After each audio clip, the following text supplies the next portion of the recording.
annoying people. And we are Yeah. live with that nugget of wisdom from Val.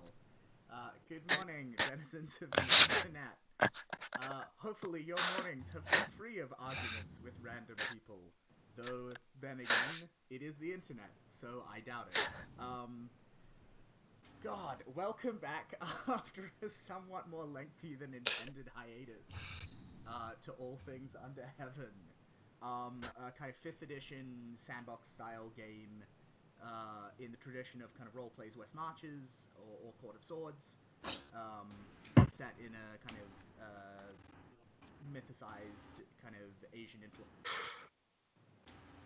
Influences include like Kubo and the Two Strings, Avatar: The Last Airbender. There's a series of great novels called The Chronicles of Master Li and Number 10 Ox, which everyone should go and read because they're phenomenal. Yeah, we've been away for a while.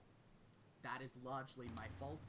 I had a bunch of work shit, then I had a bunch more work shit, then I had another work shit that was unexpected. There's been a lot of work stuff on Saturdays over the last month and however long it's been. So, So, I apologize. although to be fair to you, there were a few of us breathing sighs of relief every time you cancelled. So Oh, yeah. Out of all the Saturday mornings, this is probably the one that would be the least awful compared to all the ones we've missed. So, Yeah, like it's that like that uni life, am I right? yeah. yeah, Yeah, just basically. everyone give me a minute while I tweet out about us. Oh god, I'm so sleepy. I didn't get to bed until like 4 a.m. last night. Wow. Anyway, I was making some bad life decisions. I hope you all were making better ones, though maybe not. let's talk about our weeks, folks. How have we been? George, what's up with you? Me? Yeah. What have I been doing? I've been, I don't know, I've got a bit of assessment at school. Rehearsals for the play we're putting on Orlando are sort of picking up pace. That'll be good. Um, been playing Dark Souls and trying to get through that, which has been fun, but I don't know, a bit challenging. Yeah, I don't know. It's been fine. Yeah, nice. How about you, Val? Sorry, was that me That was you. or? That was indeed you. Oh, sorry. Yeah, the Skype cut out a little bit. Ah, How have I been this week? Uh, can I say nothing exciting has happened? yes, you absolutely can. That is a valid thing I, to say. I don't know. I've been having a pretty eventful time lately, but last week nothing eventful happened. So there we go. Yeah, nice. Liz, what's up with you? Yeah. Yeah, my life has been an unending hell of academia, Oh basically. god. Um, I'm not enjoying ANU.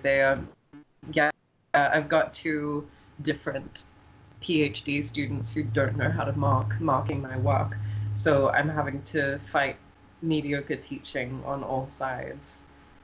Ooh, that does not sound like a good time Like at on all. top of the fact that I'm doing 3,000 level courses, so Christ Almighty! Like, Kai was asking last night. They were like, "Hey, Luke, you've done a 3,000 level course before, right?" And I was like, "I have done at least one, maybe more. I don't actually remember."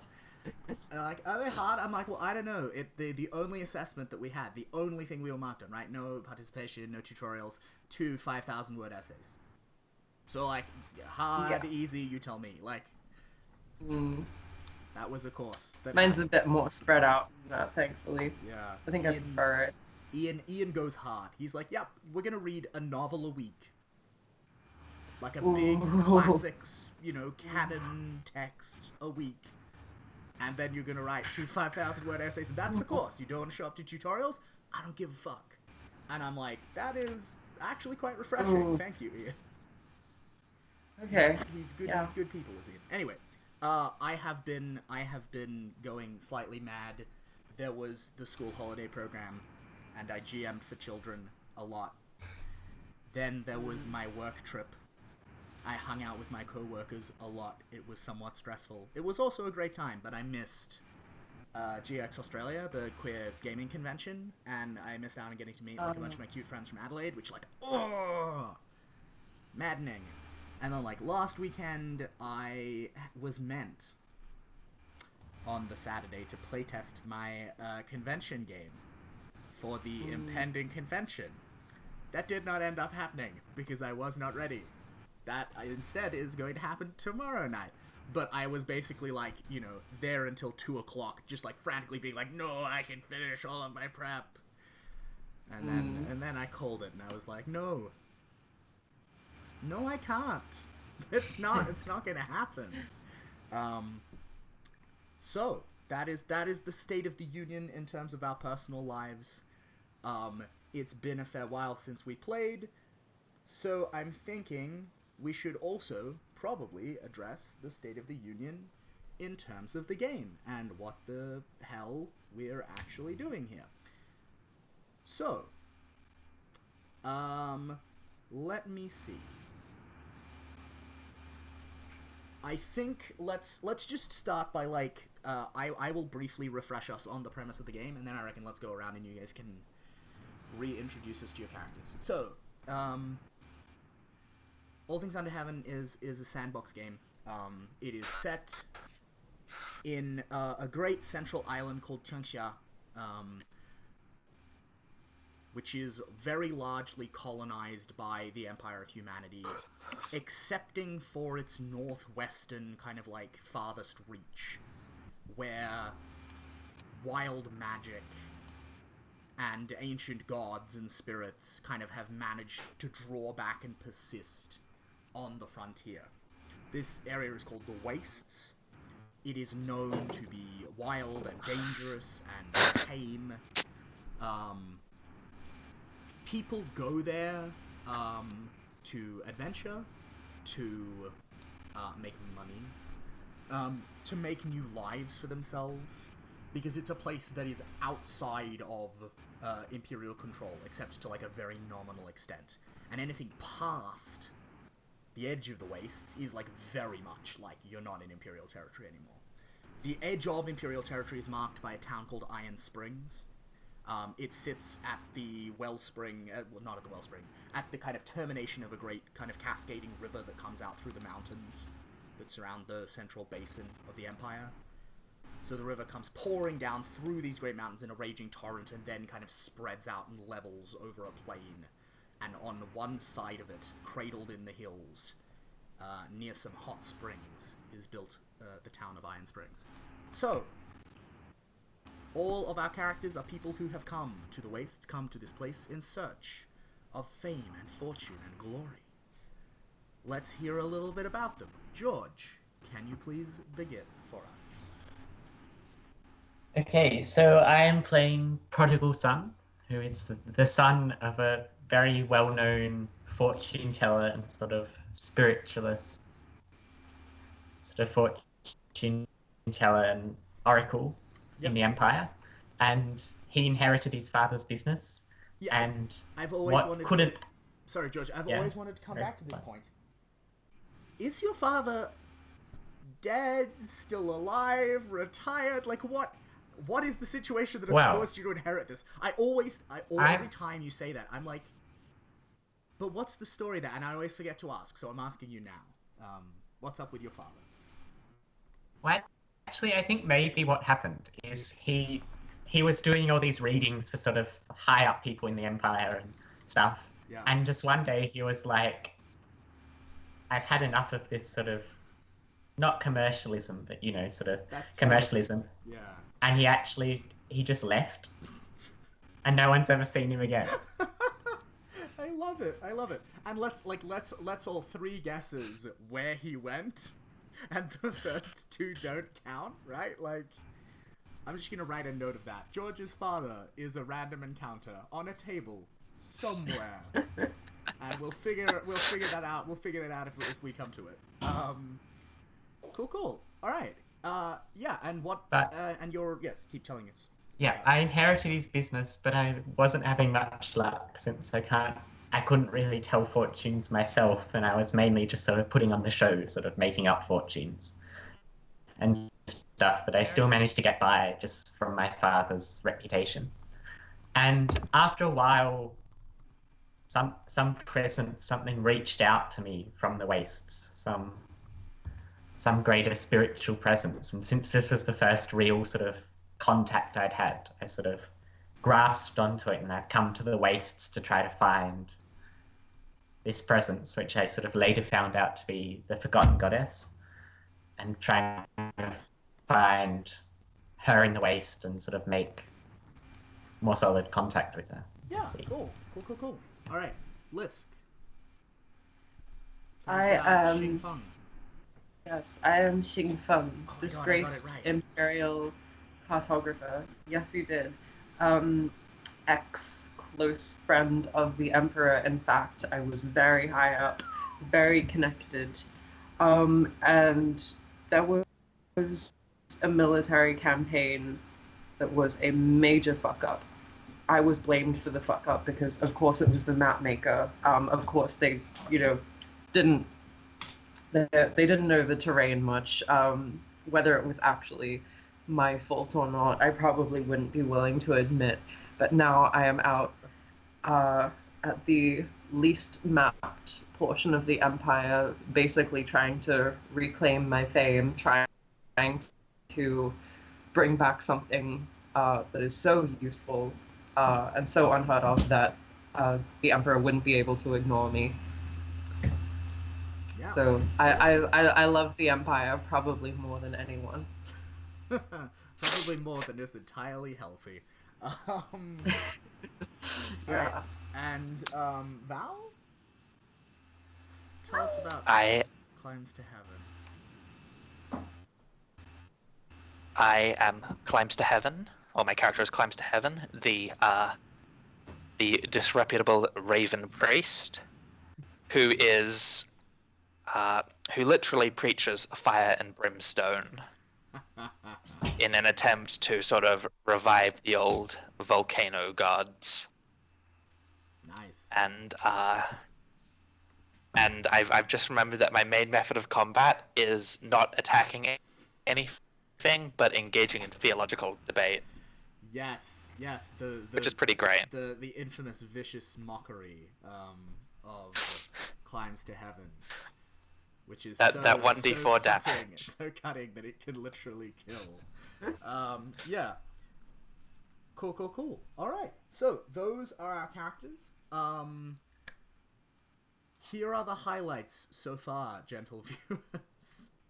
Our brave group of adventurers wandered off into the wilderness in search of an eagle god, like, with a 200-foot wingspan, and its children in the hope of stealing some of their feathers to sell them. They ended up, in fact, killing one of its chicks. That is probably not going to go well for them in future, but we'll see how that goes. Then, having made their return to Iron Springs, from where that happened, they decided to go off in search of the Forgotten Goddess, which is kind of our current driving force. In fact, George, correct me if I'm wrong, we declared a major quest, didn't we?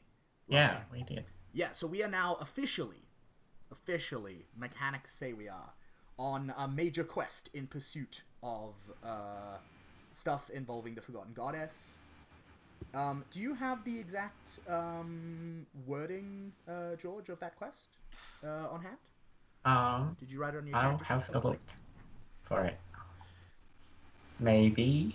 Yeah, but so just to talk, gentle viewers, very briefly about major quests, we're unashamedly stealing Stephen Lumpkin's questing mechanic from Roleplays The West Marches. So when you have knowledge of a thing in the wastes that not many others know of and it inflames your passions, you can declare a major quest.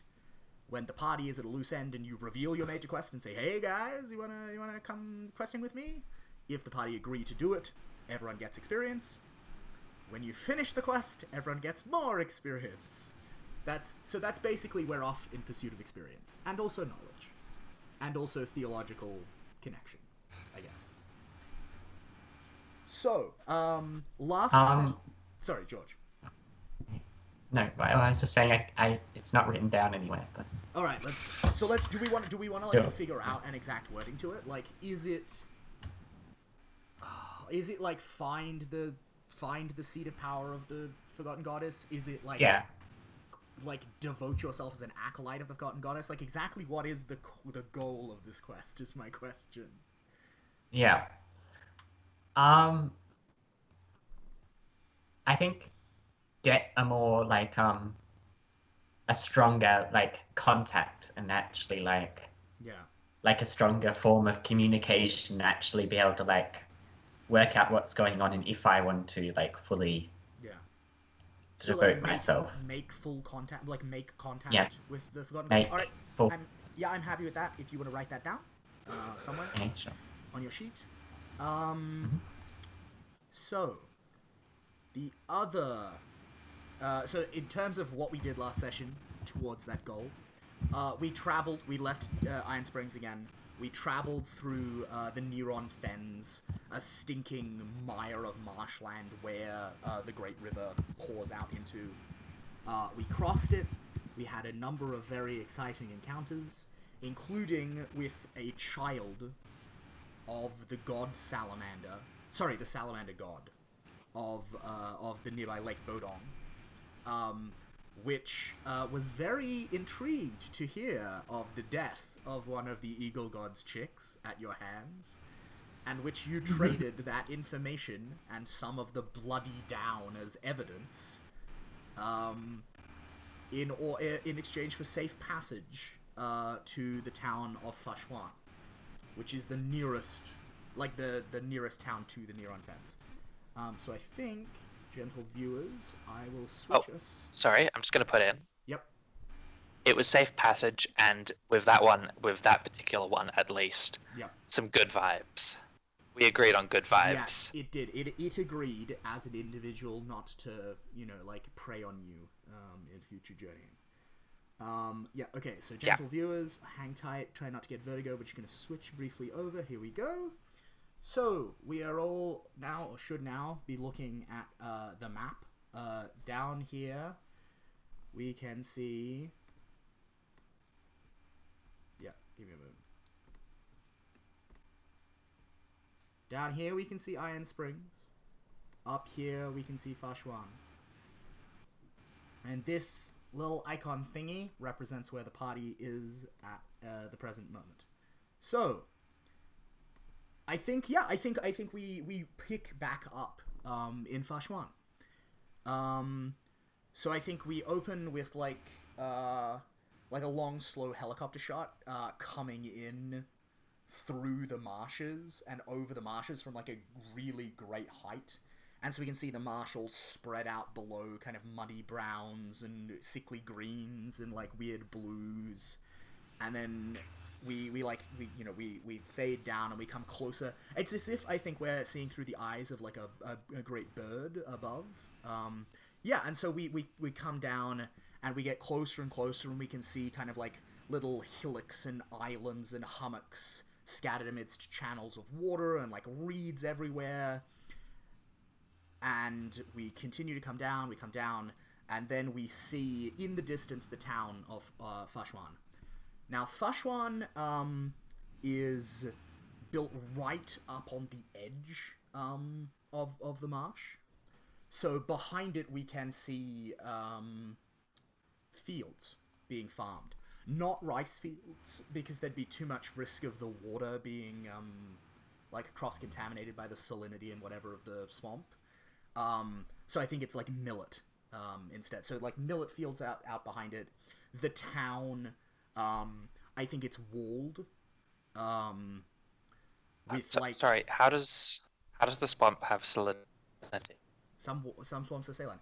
Salinity is an example. I'm thinking more of like the other nasty shit that is in the swamp. Okay, cool. Because Salinity was an example, not a specific Sorry, the environment student in me was going to be like asking fuck? about the Yeah. ecosystem processes. Yeah. Hey, no, there is you- no salinity in the swamp. Hey, you're nice to the Chinese translation student about their chosen field. Look, if you wanna hang out and talk about swamp biology sometime, I am so fucking down. But yeah, so I think the town is walled. There's like a great earthen rampart that's been like kind of raised up in front of it against the marsh edge. I don't think there's any such thing behind. I think it just sprawls kind of down and into the farming communities without any line.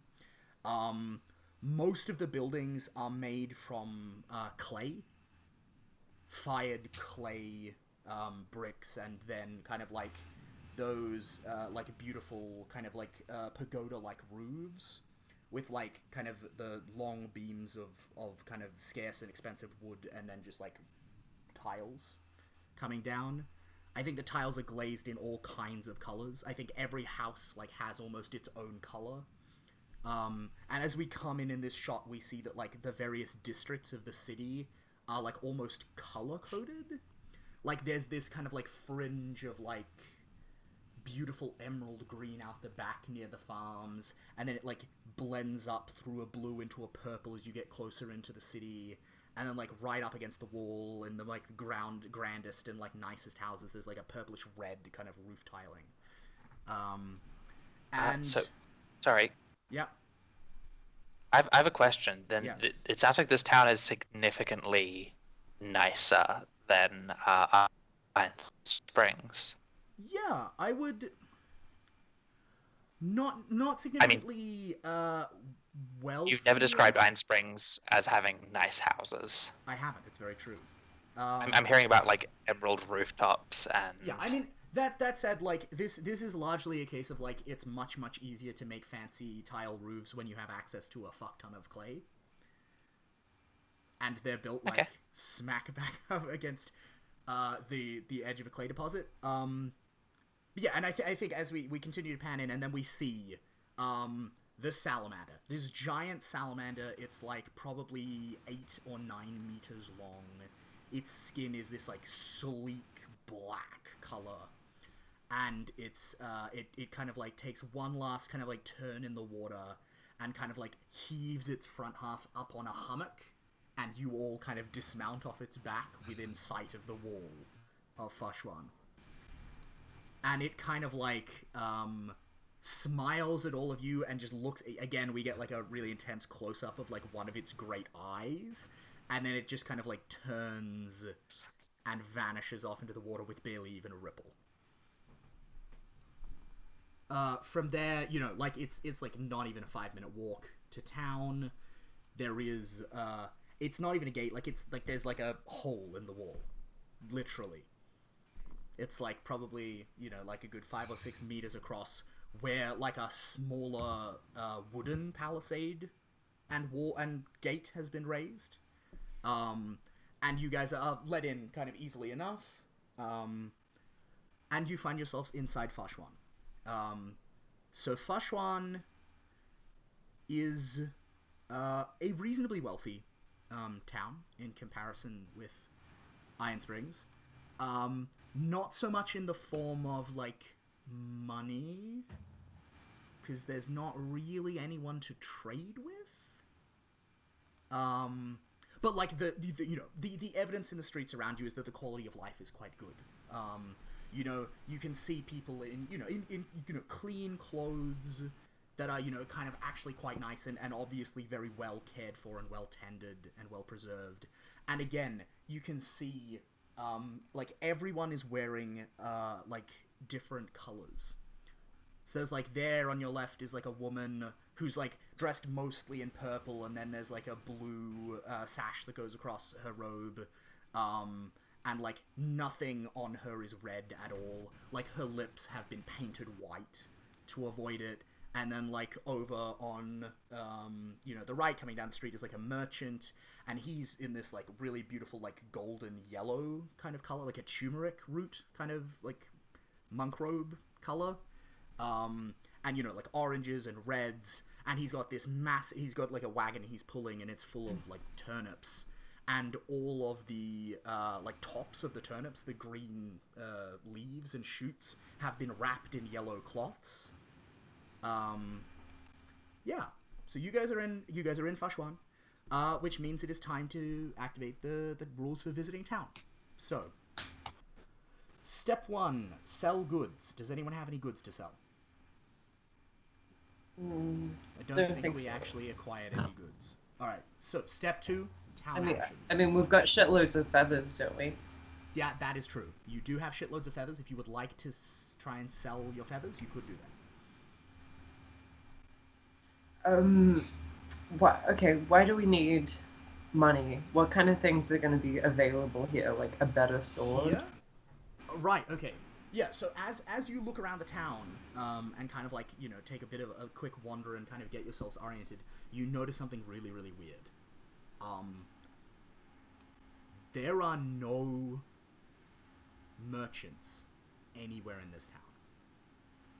There is no general store. Except for the turnip merchant that you mentioned before. Well, yeah. So there is a farmer selling his wares.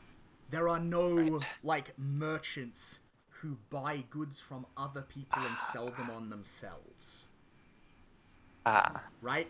The parasitic underclass of the Confucian order is just nowhere to be seen. And I think if you ask about it, like, that's very much the answer that you get. Someone is like, no, we have no time here in town for those who live off of the sweat of others. Those parasites, we kicked them out years ago. Here, it's a good solid day's work for a solid day's pay. Like, you know, he then goes on and extols the virtues of farming for like a while. But that's kind of very much the situation. So you probably... money probably wouldn't be particularly useful as a medium of exchange here, you get in the feeling. But, like, to the right person, those feathers represent no small amount of value. And you could probably barter them.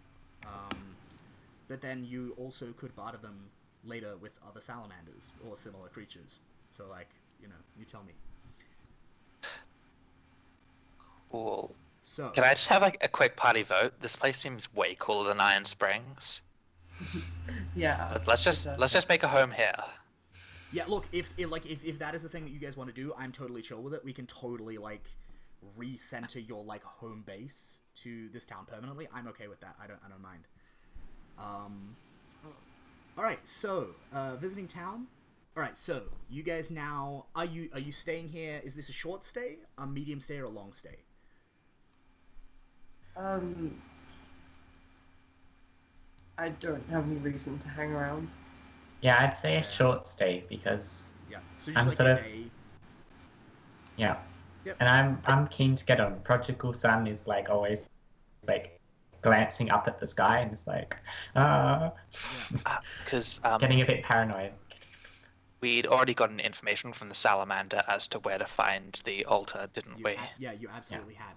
You Yeah, can, there's- you can absolutely, if you want now, just like completely cut out the original middle step you'd planned, which was to go from Fashwan to the Exiles Village, and then use their like local knowledge to find the thing. Yeah, you can cut out that middle step if you want. I mean, if you still want to visit the Exiles Village, then you can do that, but you don't need to.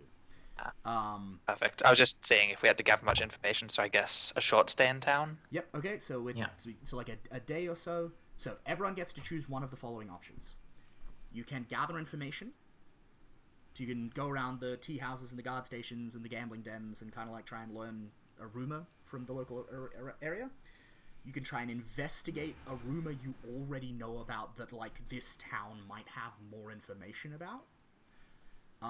If you've spent any questions relating to your specialty, you can refresh a question by kind of like taking the appropriate action.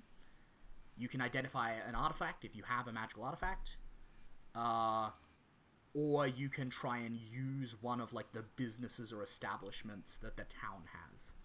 I will tell you for free, because I am a good person. The establishments that this town has are as follows. It has a library. End of Cool. list. That's it.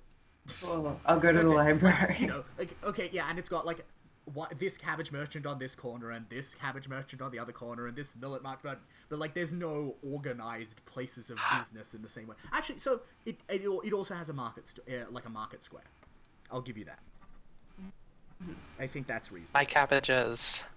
Exactly. Get the cabbage of destiny. Yeah. Yeah. So that's So those are your options. I think last time I may even have put up a handout. Yeah, there's a handout. There's a handout in Roll20 that has a summary of all of those actions. So, who has an action that they would like to take?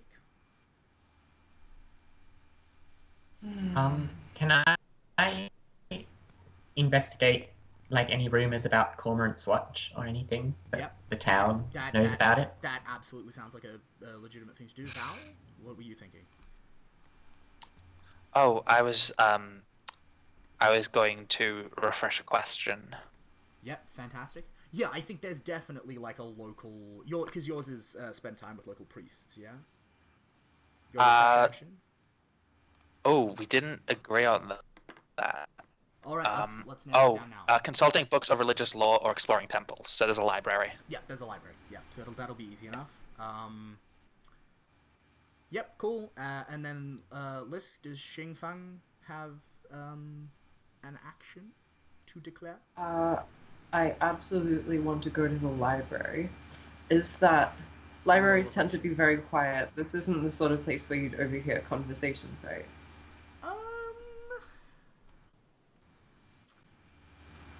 Let me answer your question by describing to you a thing, okay? Yeah. So you guys, you arrive at the library, and it's quite a strangely arrayed building.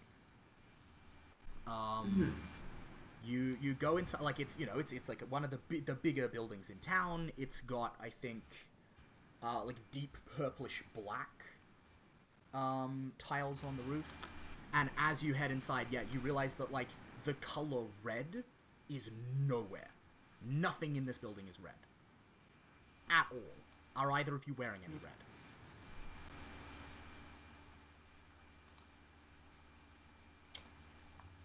I wouldn't expect so. I mean, actually, have we discussed what the colors of the Empire are? We haven't, no. I have no particularly strong opinions. I mean, I feel like probably like black and gold would be fairly classical. Like if that's what I was Chinese expecting. imperial iconography. Yeah, so let's say it's that. It's black and gold. Yeah, well, no red. Yep. I feel like I'm wearing red. Yep. Okay. So yeah. So, I feel like, so my priest cloak says it's sort of this big, heavy ashen gray. Yep. But like, oh yeah. but like the stitching of the armor plating, like that kind of underlayer with the armor plating, Yeah. is actually sort of this deep red, Or almost representing the volcano. Yeah, I'm imagining like the inside lining of your hood. Yeah, Is exactly. like a volcanic red as well. Yeah. Okay. Cool. Yeah. So you guys go into this building. And you come into like a waiting room. It's like it's like a long waiting room, and there's like benches to sit in, and several people already sitting on them in a very precisely defined order, and then over in the wall of like little alcoves, with doors behind them. And desks, with functionaries wearing the same colors as the temple sitting behind them. And there's, I think like there's a very obvious like color grading of the functionaries. Like one of them, most of them have kind of like much purpler robes, and one of them has like an almost like nearly black purple kind of robe. And also by the door is a younger functionary. I think she's like maybe like 13, like clearly still an apprentice, in like kind of like lilac clothing, not in robes, right? Like she's in kind of like fairly like fisherman's pants, and then like a kind of well-worn but neatly maintained, just like cotton shirt. And as soon as Climbs to Heaven enters the building, she kind of like hurries over to you, and she's like, and covers her eyes, and kind of like is like, Reverend visitor, please halt.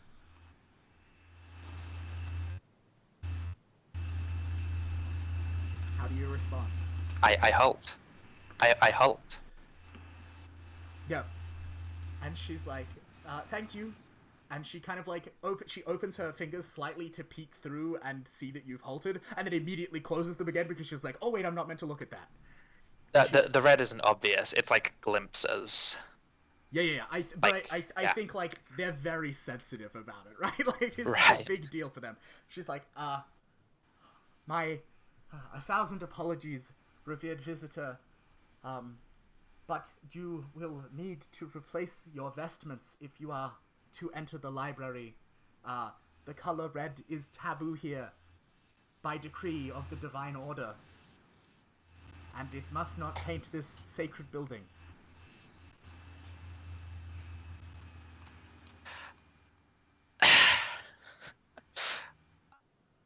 And again, right, because she's young, she like peeks slightly, and then she realizes you've caught her doing it. She like blushes, and she's like, "Oh no."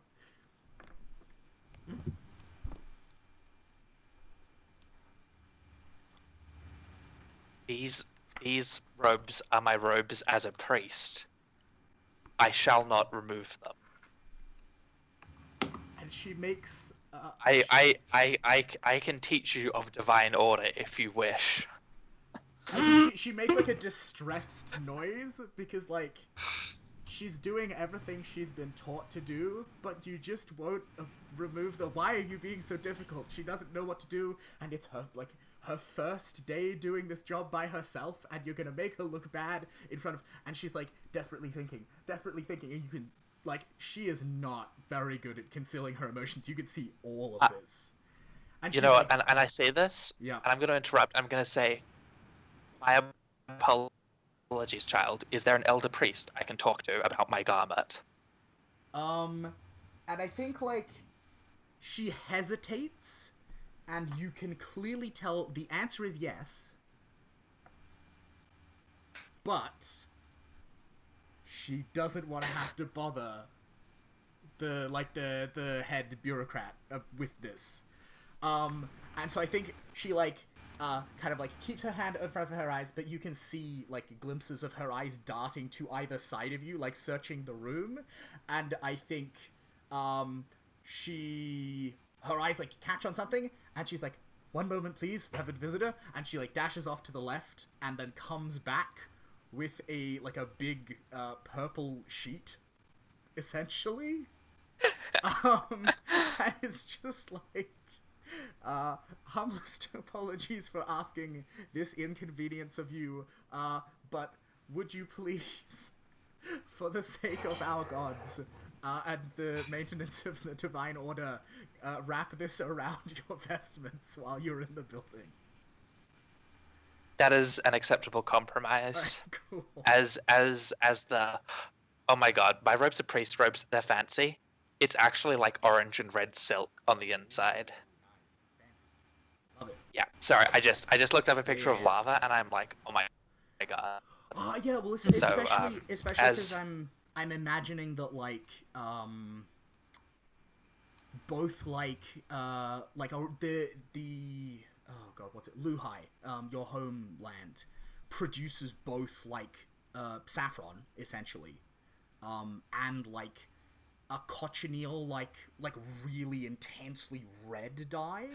And so, like, all of, like, the most powerful, like, dyes of those colors actually come from your homeland. And so, yeah, like, the priests all have, like, this super intense... Yeah, okay, anyway. You were saying something, I apologize, I got sidetracked by fashion. As the ashen rock covers lava, so too will I cover the ashen rock. Yep. And I take the purple sheet, and I wrap it around me. And for all the world, I look like... this tiny little like raven head that's been wrapped in a massive blanket. Cool. All right. So she, I think she like she regathers herself, and now she's like she's like in a position where she actually is no longer just like rushing to deal with this problem and realizes she's forgotten her manners, so she like freezes for a moment and then she bows very deeply and she's like, "Revered visitors, welcome to the library. I am your humble servantry apprentice functionary Juan. What can we do for you today?" And it's like in one breath. It's like a recitation of like a learned piece of speech. And then she and sits expectantly. Remind me, Luke, what is our quest? Your quest is to find the place of power of the forgotten goddess of Cormorant's Watch, and to visit her and make contact. Do you have anything on the forgotten goddess of Cormorant's Watch? And her eyes go very wide, and she's like, "Oh, revered visitor, I have misled you. My 1,000 apologies." She like bows several times, not quite as deeply as before, and she's like, "I am but a mere apprentice functionary. I am not allowed to enter the library. You would need to address your query to one of our very well-trained functionaries," and she indicates the kind of like stone-faced men and women sitting behind the desks in their purple robes. "Please, if you would take a ticket," and she reaches into her pocket and gives you like I imagine they're like numbered yarrow sticks, and gives you like probably stick number 6, and is like, and wait in the queue. The first functionary who is free will see you at the earliest convenience. And she offers This is a bureaucratic nightmare. She offers it to you with both hands. Yes, welcome to Confucianism, Val. Owing to my seniority as a priest, may I not speak to a functionary immediately? Aha. As it is only appropriate, for I have come here on important matters. Yeah. So I think I have no time to delay. Yeah, I think Xingfang, like you're kind of like given this stick to wait in queue and kind of like Oh, but like I like very ushered away. obviously there's like an obvious wink at Shui Feng as this happens. Yeah. And I then got a plan. Yeah, and then the child climbs to heaven and is like, "Revered guest, Lord, Lady Raven, because gender markers for your species." She got no idea. She's like, yes, you are clearly a priest, and so Plume Raven. Plumed Raven. Plume would be the correct. Plume Raven. Yes, correct title. Yes, this humble servant would be delighted to take you to see. What is his name? I think his name is head functionary Dian. Yeah. And so she kind of like she goes to offer you her hand because and in this moment you like it is crystal clear to you, as if you had known her your whole life, she's got younger siblings. Like a number of them. So she instinctively goes to offer you her hand and then quickly puts it down on her side, because you can't do that. That's bad. That's wrong. And it's like, I take her hand. Oh. I take her hand though. Yeah. Okay. So this little raven takes her hand, and you guys walk around. I think. Let me think. I'm just trying to figure out, in the row of functionaries, where the head functionary, like, is he in the middle or is he on one side? Okay, I think over to the right. I think like it's an escalating order of color. So it's like purple, purple, purple, purple, deep purple, black purple. And so you're led around the row of benches where all the people are waiting in line, over to black purple, where head functionary Dian kind of like pauses in what he's doing, and he says, "Apprentice functionary Juan, and a visitor. What can I do for you? And she kind of like bobs him a very, very deep bow, and she is like, "Revered head functionary Jan, this is Plume Raven, our revered guest." Plume climbs to heaven. Plume climbs to heaven. The Raven, our revered guest. And Your bumps his bow again.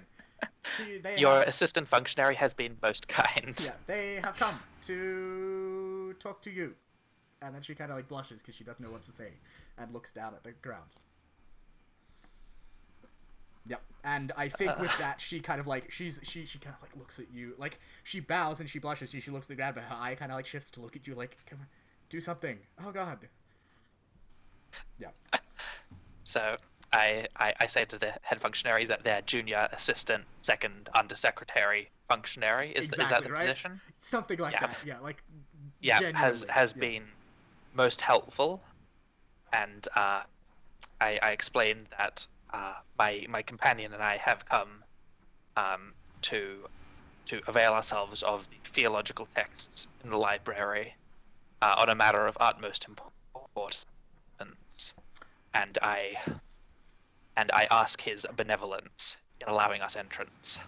Yeah, so he like when you say that, there's like a studied beat of non-reaction. Like he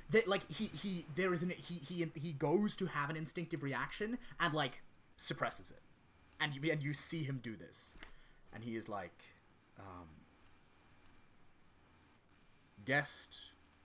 revered guest, Plume climbs to heaven. It is not customary for visitors to have direct personal access to the library. If you would address your question to me, I would be only too happy to consult the stacks and look it up for you.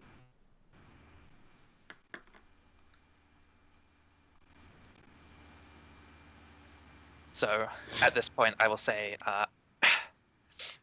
my companion and I are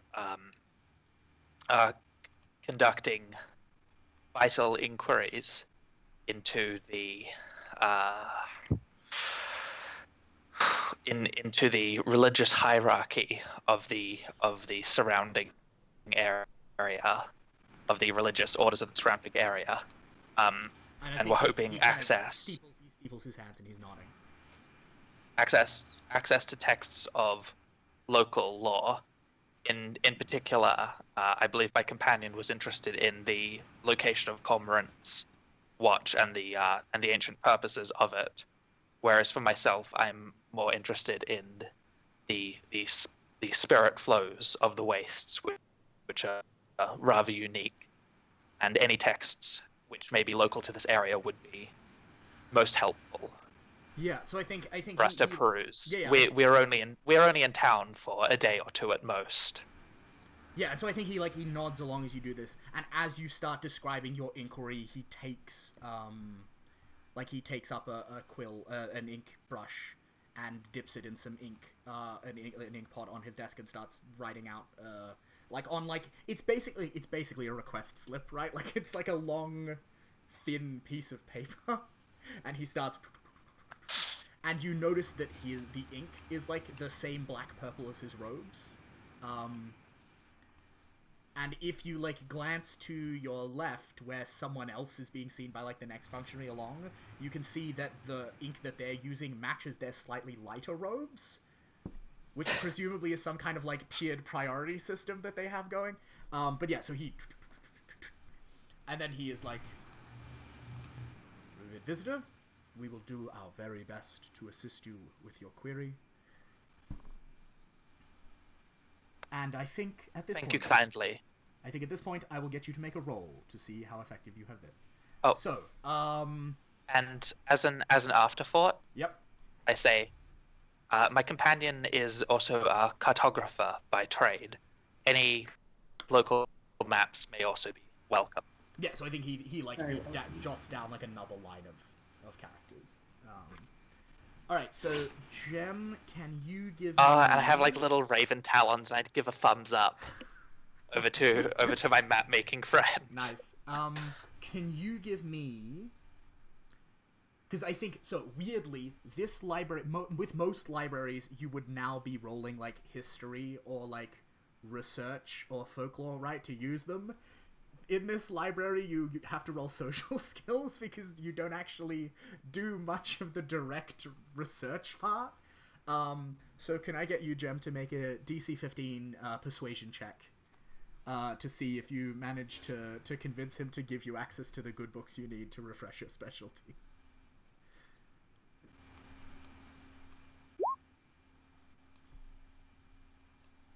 How do we do? Yeah, I got it. Nice. Yeah. Okay. So yeah, if you refresh one question, and now Perfect. Lisk, you were sorry. Mechanically, what was it you wanted to do? It was to take advantage of the library. Yeah. Yeah. Yep. All right. Cool. So I'm gonna let you like basically ride on Climbs to Heaven's success. Yeah. Because you're, it's very much a like, it's okay, he's with me kind of type situation. Yeah. Yeah. So Okay. I'm gonna, if you can just give me like a, like a persuasion check and just like do better than a 10, like don't fuck it up for yourself. As long as you can do that, I'm gonna let you get the benefits of Val's success. Okay. Yeah. Cool. All right. Yeah. So, I think he's like revered visitors, if you would please take a seat. And I think there's like in his little alcove there's like some chairs that you can sit in that face, their backs are to his desk and they face out into the waiting room. And he kind of gestures for you to sit down, and once you sit down and it's not impolite for him to do so, he turns his back on you and knocks on the door at the back, and it opens, and like a purple-clad kind of like robed arm comes through and takes the slip, and then it shuts again. And I think we're gonna cut from you guys there as we like skip over the kind of like hour-long wait, and we're gonna cut back to George. So Prodigal Son. Sorry, Val. Yes. I was just gonna say, I take back everything I said about moving to this town. It's Confucian hell. Okay, so Prodigal Son, you were after more information about Cormorant's Watch, was it? Yeah, and I think I'm trying more to find out like what the local feeling about it is, like some folklore or stuff, instead of like definitely solid facts, but more like what the attitude towards it is. Yeah. So maybe I was thinking like, Yep. I don't know where I would go exactly. Maybe to like, is there like a group of hunters or something, or a group of people who would sort of be roaming the the fishermen. The nearby fishermen. There's like area, the town and, has like the a fishermen? massive fishing thing. I think I think like as we in our original like arrival into the town shot, I think we did see that like off vaguely down to the left, there was a section where the wall was slightly differently built, and there were like some docks coming out and a whole bunch of like rafts and kind of canoes and stuff. And I think we now see you heading inside the walls to there now. Yeah, and you're and I sort of I sort of head down there after they've brought in their catch and they're all sort of relaxing a bit. Yeah, definitely. So it's like this big. I think there are two markets in town. In fact, I'm going to note this down. There's like the wet market and the dry market. And so I think this is the wet market. So it's like a big square that comes out from this section of the wall with the docks. And there's just like all of these vendors selling, like fish and shrimp, and one guy's got a whole bunch of like small salamanders, and like various weeds and various shellfish and mollusks and all this kind of weird stuff that comes from the fens. And I think you get there just as they're all kind of like bringing it in off their individual boats. So I think if you're willing to like give them a hand kind of like with the setup as a way to like kind of get in with them and get into their good graces, I'll let you. Okay. I think I'm gonna call that an athletics test. Oh, I shouldn't have done this, but Do you I'll have give it a go. proficiency in persuasion? Yeah. Oh no, I'm good at it though. But All right, I'll let you use. I don't, let persuasion. me. I'll let you use. Persuasion. Maybe. Um, Yeah, I don't know if there's anything else I have that would be very useful. like maybe folklore if you have it as a skill. Like I'd let you do that. I'll just go. I'll go persuasion and I'll see. Yep. All right, and this is DC 15. Okay. Did I press it? Yep. I'm pretty sure you did because Oh, whoops. I pressed it twice. Sorry. Yep. No, we're gonna take the first result. Okay, yeah. Yeah. So 21. Nice. So. Very good. Yeah. So yeah, I think you come in there and like you offer a couple of the older men like a hand lifting their catch, but you manage to do it in such a way that they're not offended by it. Because I think you very much here like we see like the other face of the town, where like like these are all like people like these are kind of real like salt of the earth types, right? Like all of these people work for a living, all of their hands are calloused, all of their skin is kind of like weather beaten, all of their clothes kind of like show the clear evidence of having like patched and mended and darned and taken really good care of to eke out a long life. And like, as they carry the fish around, they're like swapping stories and like gently ribbing each other, and like there's a really strong sense of kind of like working class community basically among them. Yeah, and you manage to kind of like very gracefully negotiate your way into that without offending anyone. Yeah, and you ask them about Cormorant's Watch. So I think they all turn, or at least so all the ones who hear you like turn to the same guy.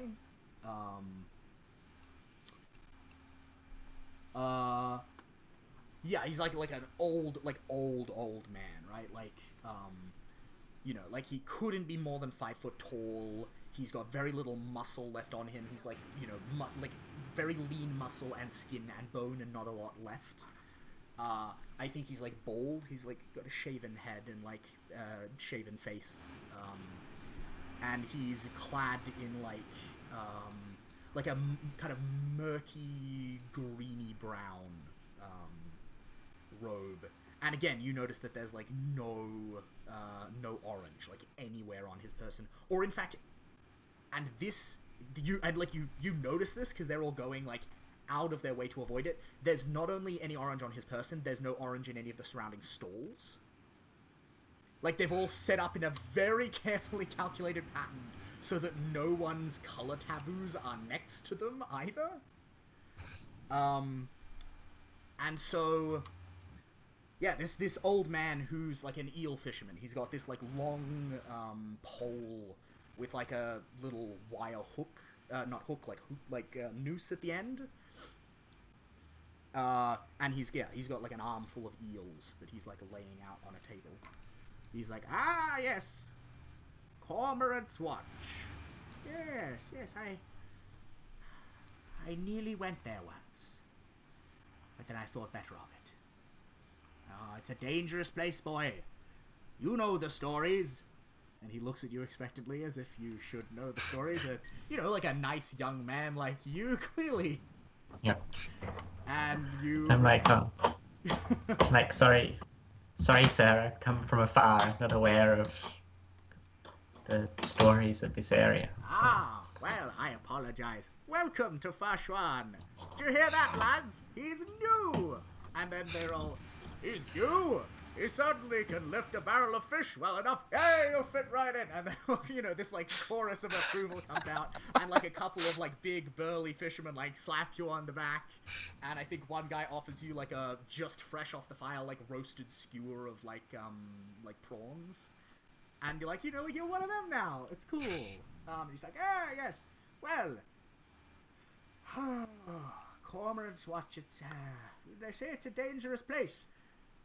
That old stone slab on the moors. Yes, strange trees nearby. Not the kind that grow around here. And they say that up in the branches, cormorants, dirty great cormorants. And he like, he does that like very fisherman thing where he's like bigger than my arms can reach, long. Dirty great cormorants, great black things. I saw one at a distance once. It was the most unnerving thing I ever saw. It killed the salamander. And it used its beak to butcher the thing. Like butcher it. And he points over to next to him where his neighbor is like filleting a fish with like a cleaver. Butcher. And then it took the bones and it carried them into the air and dropped them down and licked out the marrow. Nasty things. But they say. He like gestures for you to lean in conspiratorially. He's like, they say that they'll teach you if you can pay them enough. They know all kinds of strange things, those dirty great birds. That's what they say. And I think I'm also going to give you like one question. So like you can ask me any one question you want, and if it is within his potential for knowledge, I will give you an answer. Has anyone ever gone there before? What was their fate? Did they ever return? Every so often some damn young fool gets in their head to go out there. Some of them even make it back. And he points across the square and he names a guy, Bao. Like Bao over there. And you see Bao is like, again, an older man. He'd probably be like in his 50s now. But his posture is very much like still, like the way he stands makes you think of a frightened child. Even though he's 50. And it looks like he never quite grew out of that fear. And then he's doing something over. He's got like a tray full of, I think, like mussels and oysters, and he's like kind of carefully sorting them and like debearding them. And he like looks up, and you see that one of his eyes is missing. It's just like an empty socket and like signs of scarring around the eye. He's like, yes, old Bao went out there once when he was a boy. And he just trails off. Thank you for your help in filling me in with the stories of this area. No need to I'll be sure to come back and help you good men when I finish this. Yeah, when I finish my business in town. You're welcome anytime. Look, you're ever looking for work? I've got a boat. He's got a boat. She's got a boat. They've got a boat. And they're all like, hey! He's like, any of us would be willing to have you on board as crew. Think about it. And he kind of like waves as he then turns back to his ears. I will. Thank you. Yeah, and I think, he reaches down. Head off to the library. Like a bamboo spike, and I think the last thing we see is him like, lay the eel out really flat on the board, and then like, BAM! It goes through the head of the eel, and then he pulls out this like razor keen knife and starts down the back of it. Never the belly, because that would be very, very, very, very dodgy connotations. So back at the library. Yeah. So, I just gotta say, I think you have a future career. If you don't want to continue look, serving the Forgotten Goddess, you can just start fishing. Retirement options, very important in a campaign like this. So I think we come back like an hour later, as Prodigal Son I think we follow Prodigal Son in, and like it's been an hour, and finally you can hear behind head functionary Revered Dian's desk. The door swings open. And, actually, no, I don't think it swings over. There's a knock on the door, and he cocks his head, and he kind of clears his throat. He's like, revered guests, my apologies for disturbing you, but the books are ready now. And he kind of like, gestures for you to stand up, and I think it's about this point you see Prodigal Son kind of like come in the door of the library and look somewhat probably somewhat more at home than either of you, actually. Because, Prodigal-san, was your father wealthy? Like, what kind of class upbringing do you have?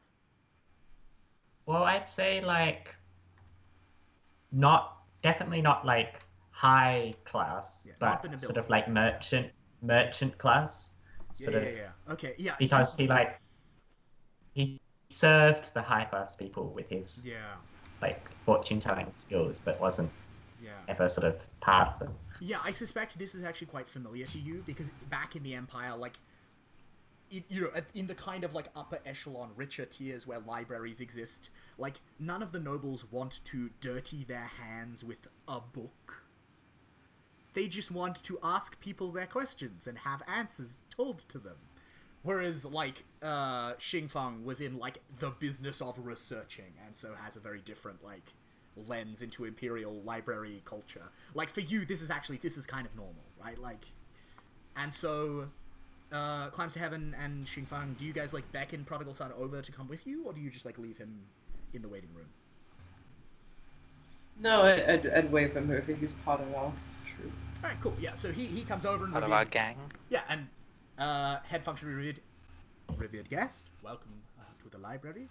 It is a pleasure to meet another disciple of Plume Climbs to Heaven. Please, come this way.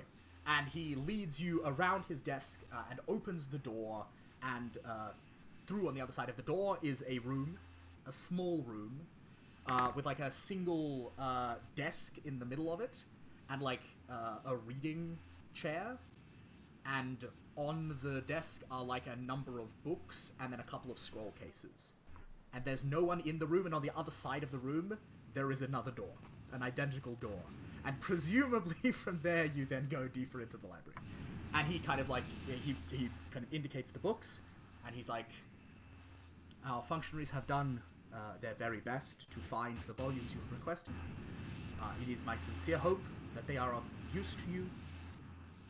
Please, at your leisure, and when you are done, simply emerge, and we will discuss the fee. And he bows. And leaves you in the room and heads back out to his desk. So, Climbs to Heaven, refresh that question. Boom, done, you're good. Lisk, I'm gonna give you 3 questions. So basically, these books and these scrolls are able to answer any three questions you have about Cormorant's Watch, the Forgotten Goddess, the local area, local folklore, whatever. You don't have to think of all of them unless you want to. Like, you can crowdsource from the other players if you're running low on question ideas. But I have a question. What? Okay. My question is, what is the greatest threat we are likely to encounter? I think it's definitely the Cormorants. I think one of these books. Okay, yeah. So one of these books is the personal journal of a fisherman. Because again, and to I think both of you, in fact, to all 3 of you, this is probably like profoundly weird. Like, this is the journal of like a lower class, of like a farmer essentially, who nonetheless seems to have been entirely and capably literate. Which is not how the world usually works. Literacy to me is just so weird in general. Yeah, well, I'm one of the only priest class back home because, you know, it's all oral tradition. It's all oral tradition there because the fucking volcanoes erupt every... Yeah, so I don't actually notice that there's anything particularly... I don't notice anything particularly odd about that. That's fair. Because I don't understand why that would be a big deal. Yeah, for the 2 of you from the Empire, that is weird. But regardless, yeah, it's the journal of like of a fisherman. It's probably like 300 years old, give or take. Would be your guess, Xingfang. And yeah, like it describes the author's like was out like one evening. There was like a bit of a rain event, and he lost track of the time of day, and by the time the rain cleared, it was already night, and he like didn't want to dare going back. to town. So he headed kind of like slightly up out of the watery parts of the fen into like the more moorland parts of it. And he saw the stone at a distance. He was like, "Oh, a great place to shelter for the evening." And he approached, and yeah, he describes like this great flock of like huge black cormorants with like razor sharp beaks. And there's a very vivid passage where I think he's even written like a little haiku, describing like how the gleam of the moonlight and the gleam of the bone that lined their nests like was as cold and as sharp as ice, or some like, you know, some beautiful poetic figure of speech. And he says that like the birds, the birds like threatened his life, and seemed very, very happy to eat him. And the only thing that saved him was that he had like found and killed like a particularly rare like species of eel that day. And when he offered it to them as tribute, they accepted it, and they spared his life. So that's probably the most, like, materially dangerous thing you will face. If we're talking about more conceptual dangers, I mean, you are going into the seat of power of a goddess. Yes. That might be dangerous. Maybe we want to grab some... Maybe we want to grab some eel before we go. It's just like How to Train Your Dragon. Yeah. All right. Anybody else have any questions that I might like to focus on? Or maybe more like tell about you what, the guys. like to pop. Sorry, George. Tell you what, we've just hit 12. Do you guys want to take a break, and that'll give you 5 minutes to think about it? Yeah. Yeah. Sure. All right, be right back. All right, fantastic, folks. Be right back. Gonna get some tea. Does anybody want any tea? Yep. Perfect. Yep. So, denizens of the internet, thank you very much. We will be back very shortly. Bye.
All right.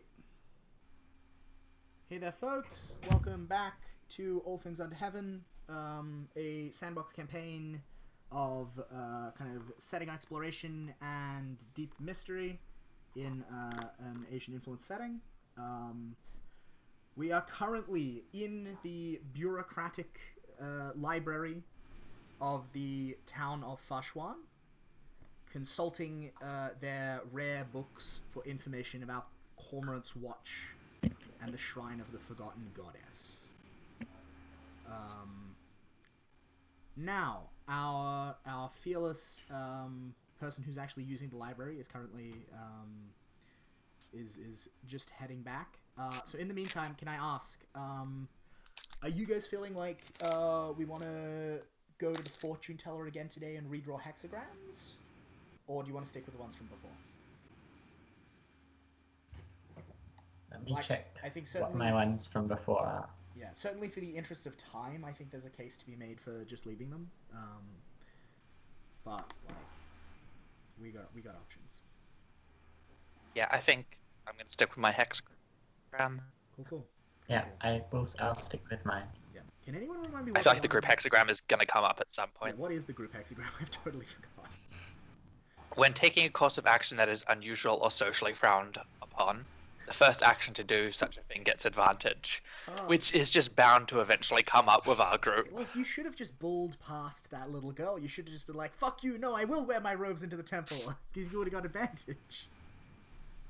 No way, that little girl's great. I do. I have plans for that little girl. Apprentice Functionary Juan is very sweet, it's true. Apprentice Functionary Juan is my favorite character. Officially. This is gonna be the one NPC that I would get really weirdly attached to. Alright, this is the Auntie Ma of the new campaign, is she? This is my Auntie Ma of the new campaign.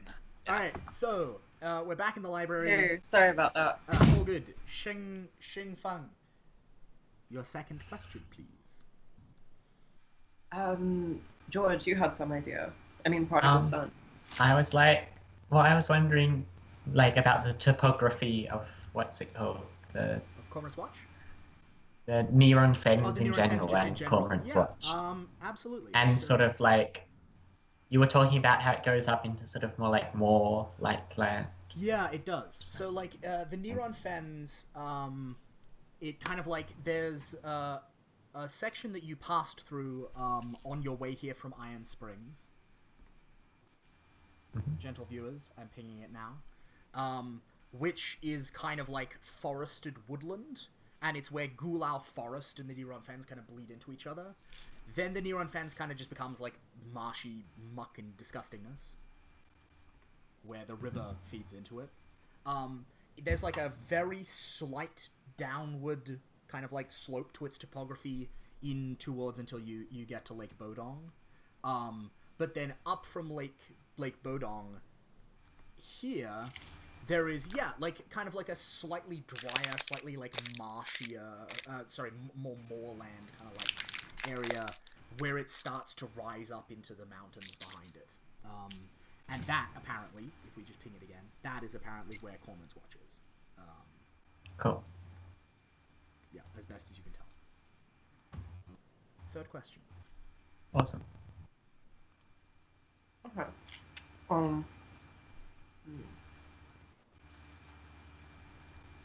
Times to Heaven, any ideas? Not in particular. Yep. I mean, I'm happy to let you guys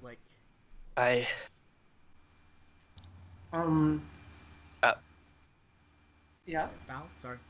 I keep forgetting I can't just point at people. Idea. Sorry. Yeah. No, I do have one idea as it turns out. Kind of consulting sources like the Fisherman's Journal and stuff.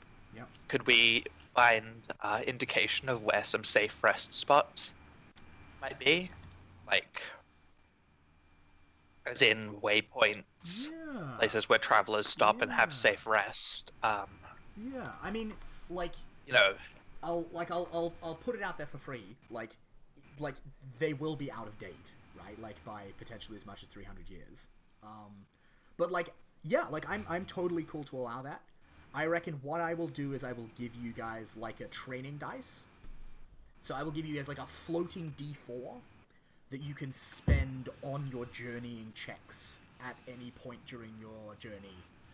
To be like, and today, oh, like, yeah, and then like today, oh yeah, like we recognize this country. Like, yeah, like this is country that we studied in the journal. And so you can add the D4 to that roll. Sound good to everyone? Cool. Does that sound good to everyone? Yeah. Cool. All right. So, that is you wrapped up in the library. That's your questions. So you kind of like you head on out. Head functionary revered Dion kind of like, you know, stands up from his desk and bows to greet you, and he's like, revered visitors, I hope that your visit was profitable and illuminating. Now, for the small matter of the fee.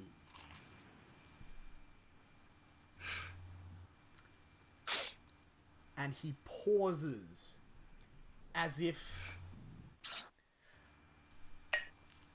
like there's a very clear moment of like indecision where he's thinking, and you can tell that like two different protocols are currently conflicting, and he's not sure which one has precedence. And it like the moment like that his pause draws on just like a beat too long to be socially comfortable, and then you see him make a decision, and he's like, for my priestly colleague, Plume Climbs to Heaven, there will of course be no charge. And I bow at that. Yeah, and so I think he kind of, I think maybe there's a little bit more extraneous small talk, but you wrap things up. He kind of like gestures you on your way. Once you're gone, you see him as you're leaving. You see him like go to the back and knock on the door, and it's like a different pattern of knocks. And you can imagine that inside, some figure is emerging to clean up the books and pack them all back into the stacks. And then over at the door, just before you leave, you pass by apprentice functionary Juan, and she bows very low, and she's like, revered guests, thank you very much for your patronage of our library. We hope you had a... And you can see she's... Oh, God. Okay. Productive and illuminating time. So... Yep. I'm going to pause here. Yep. And what I do is I reach up behind my neck and I pull out a very small feather. Yep. That hurts, and I kind of... How small is she? How short? Is she taller than me? She's 13. I mean, how tall... We've talked about, like, your character's, like, 5 foot? Or was it shorter? I can't about remember. that. Yeah. Yeah, okay, 5 foot. I reckon Raven, she'd be... Yeah. She'd be, like, she's gaining on you. Right? Like, she's Okay. not taller than you yet, but you reckon in 6 months, maybe by a hair. Yeah. Like, Oh, she's okay, in that, I don't she's crouch in that down awkward, then. growing growth spurt phase of her life. Yeah. Well, I don't crouch down then, but I hand her the feather. And I say, yeah. a gift of knowledge for your help and for an enthusiastic apprentice. Next time I come through this town, please seek me out and return the feather. And I will give you a lesson, any lesson you want upon the gods and celestial matters. Oh wow, yeah. So as you've been most kind. I think like you hold out like the feather, and before you even start speaking, her eyes like light up. She's like, "Oh shit, that's so cool! My little brothers are gonna be so jealous." And then she like instinctively just goes to take it from you, and stops herself because that would be improper. And then as you keep talking, she kind of like very unsubtly turns it into a like, "Oh, thank you, revered guest." She's like, "Revered visitor, Plume Climbs to Heaven, you have been too kind, and your friends." And she bows very deeply several times again. She's like, "Oh, this has been," and for just a moment, like, she's really not able to contain herself. She's just like, "Oh my god, oh gods, this has been the coolest first unsupervised day ever. Wait until my friends hear about this. And then she realizes what she's just, and she just bows very properly and kind of like waits and like watches you leave, and then the last thing you see of her is she just kinda, like... I give like I give like a little raven laugh, and I say to my companions, the enthusiasm of youth in spiritual matters is the hope that I place. Is what gives me hope for tomorrow's future, the renewal. Yeah, nice. So, we leave town. We seem, Lisk, while you were gone, we just, like, quickly checked in. Do you want to revisit your hexagram, your fortune, and get that read again, or are you good with the one you've got? Where do we have to go to do that? Just in town, there'll be someone who can do it. Like, yeah, honestly, I don't think it's really been... Honestly, I don't think it's in this building, like, would be my guess. Yeah, I don't think it's really been fulfilled or anything, so... Yeah, that's totally reasonable. Yep, alright, cool. Yeah, so, like, you spend the night in town. I think it's easy enough for you guys to find, like, a place to sleep. I think possibly Prodigal Son, depending on whether you want to do this or not, like, it's entirely possible that the old man would be, like, very willing to let you guys sleep, like, you know, sleep in, like, the storeroom, like, next to his hut or something. If yeah, okay, why not? We sort of so, like, tell him some... Yeah, you tell him some stories, he tells you guys some stories. He, yeah. like, all of his friends come round, right? Because he lives, oh, yeah, okay. So there's like, a belt around the town, like, quite a wide one, of, like, greenish roofed houses at the back, next to the farms, and then bluish ones at the front, right by the wall and the docks. And then, like, inside in the middle of the town is all of the other stuff. And so, yeah, I think, like, you're right in the middle of where all the fishermen live, and so they all come around, and it's, like, a big, roaring fisherman party, and they kind of, like, swap tall tales of the biggest salamander they ever saw, and you guys probably get quite a few, like, if you tell the story of the biggest salamander that you ever saw. And, you know, like, you have maybe a little bit too much to drink, and there's, like, delicious, like barbecued kind of smoky, like, eel on skewers, and, like, Old Bow is definitely there with, like, his, oh god, what did I say Old Bow had? I totally can't remember. Whatever kind of... A missing eye. Yeah, but what kind of good did he have? He had, oh yeah, with his, like, mussels and oysters, and I think he, like, steams a bunch of them open in, like, a kind of bamboo steamer, and it's a very lovely evening. You get enough to eat, you get a good night's sleep. The next morning, it is time to leave town. So, let's do that old journeying procedure. So, first things first, unless Sorry. Actually, as we're partying, Yep. with all the fisher people. Yep. Can we, can I investigate, talk to some fisher people, see which ones might be going a little bit our way, see if we can't catch a lift. Save us a little bit of time in journeying. Interesting. Yeah, I that sounds reasonable to me. I mean, they got empty nets. They can take on some passengers. So that definitely sounds like possible. Could you give me a persuasion check? Because the challenge here will be, right, like, they're fishermen. What they do is they fish. They make their living by fishing and making something productive. Carrying people in boats, that's not a real trade. And so, like, you're gonna have to be, like, it's gonna have to be a very fine line to avoid, like, bumping up against that, like, working class pride. But it's totally possible. So I reckon let's call it, if you give me, a persuasion check, and then I will make, like, a wisdom saving throw for them, when I figure sure, and I'm gonna give myself bardic inspiration on that. Yep, that sounds like a very solid decision to me. These two. Cool. Yep, there we go. Nope, that's not what I want. You know what? And I'm gonna roll my d6 as well. That sounds like a good plan. That's 25. Alright, so you made a 25 and they made a 12. Yep, so... Yeah, so you're able to, like, it's kind of careful, and you have to kind of, like... you know, like, kind of, like, tread your way through a couple of, like, potentially tricky moments where they almost, like, take offense, but you manage to, yeah, there's a guy who agrees to take you, like, a day's worth of journeying, into the fens. Like, a day's worth on foot before he has to go and do his own thing. Because most of them are headed to the lake itself, where, because their rafts are all kind of, like, so small and their methods of catching are so, like, non-invasive, they don't really stir up the salamander god. Like, it doesn't really notice them. Usually. You know, so every so often someone fucks up, you know, like, it happens. Yeah, so I think the first day, you make it 18 miles.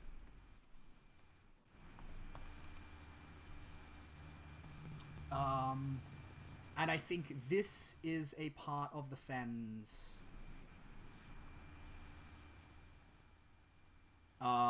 that again has, like, a lot of hummocks in it. Like, I think it's grassy, like, low grassy hillocks that may even, like, not actually have any dirt in them. They might just be, like, grass with its roots matted together to hold them together, like, floating kind of on the surface of the water, and, like, wide channels between them. And I think this guy's got a raft, and so he's just kind of, like, gently poling his way through. It's drizzling. There's, like, a low, yeah, there's like a light autumn rain. The sky is really, like, grey and cloudy and leaden overhead. And the rain is just, like, pling, pling, pling, pling, pling off the surface of the water. But it keeps the bugs down, which is not so bad. And I think it's just this, like, very, very slow, like, almost hypnotic day of him barging and barging and barging and barging some more and barging some more. And finally, as it's kind of, like, hits about midday, he's taken you, you know, what would have taken you probably a whole day to walk. And he points out, like, a kind of, like, a taller, higher hillock, which looks like, you know, it's like, kind of, like, solid. There's something underneath it, so you could probably put your weight on it. And he kind of helps you off the boat, and he kind of, like, good luck, friends! I'm gonna offer him a few coins. He refuses. Like, yeah. In which case, as he starts to barge away, I sing. Aww. I sing him. I sing him a tale of an apocryphal tale of a kind bargeman. Oh, it's probably one of the folk songs that you heard last night at the party. Like, yeah, you know what? Exactly. Yeah. It's like a traditional local folk song, and he, like, turns around and joins in the chorus and starts singing it along with you as he, like, drifts away in the very slow current, and you guys, like, wave to him, and then he kind of disappears into the light mist. Yeah, and you guys are in. I like that town. People are friendly. You're so, like, indecisive about this town. First, it's the best town ever. Then it's a bureaucratic Confucian nightmare. Then you love it again. Then it's a bureaucratic hell. Like, you got to make a decision here. It can't be both. Well, it can be both, in fact. I am good at sticking to the decisions that I make. I never change my mind on things, do I? You've never made multiple characters in a row trying to replace. Look, that's never happened. Oh dear. All right. Yeah, and for viewers at home, Val holds the record currently in any of the campaigns I've ever run for the most consecutive sessions with different characters each time, because they all either died or were retired. Yeah, so it's about midday. Oh. Not that you're really able to tell, but, like, you know, the light, the soft luminosity of this leaden sky is, like, strongest right above you. So you reckon it's, like, midday-ish, give or take. Yeah, and you guys are on this kind of, like, grassy hillock, about to carry on. So, how are you guys going to journey today?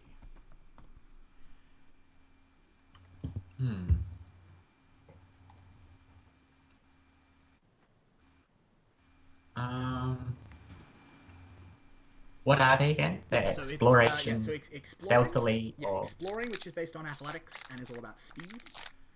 Sorry, no, my bad. Bad, Luke. Incorrect answer. Exploring, which is based on survival and is very slow, and is all about like finding whatever is there to be found. Sneaking, which is all about stealth and is the best way to like avoid having encounters if you really don't want to. And then traveling, which is based on athletics and is the fastest way to make distance. You guys, for what it's worth, I'm just going to give you guys this.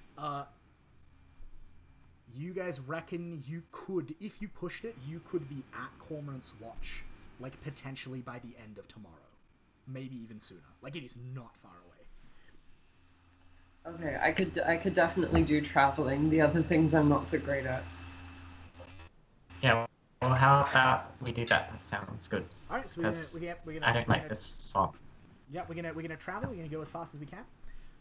All right, so next step in the procedure. All right, so we've determined that. Can whoever is going to be party leader make an athletics check for me? I'm gonna I've help. got 4 athletics. Yep. Cool. Who's party leader? You. Well, yeah, it's like not in an absolute sense. It's like whoever is leading this action. Okay. Oh, nice. Yeah, sweet. Okay.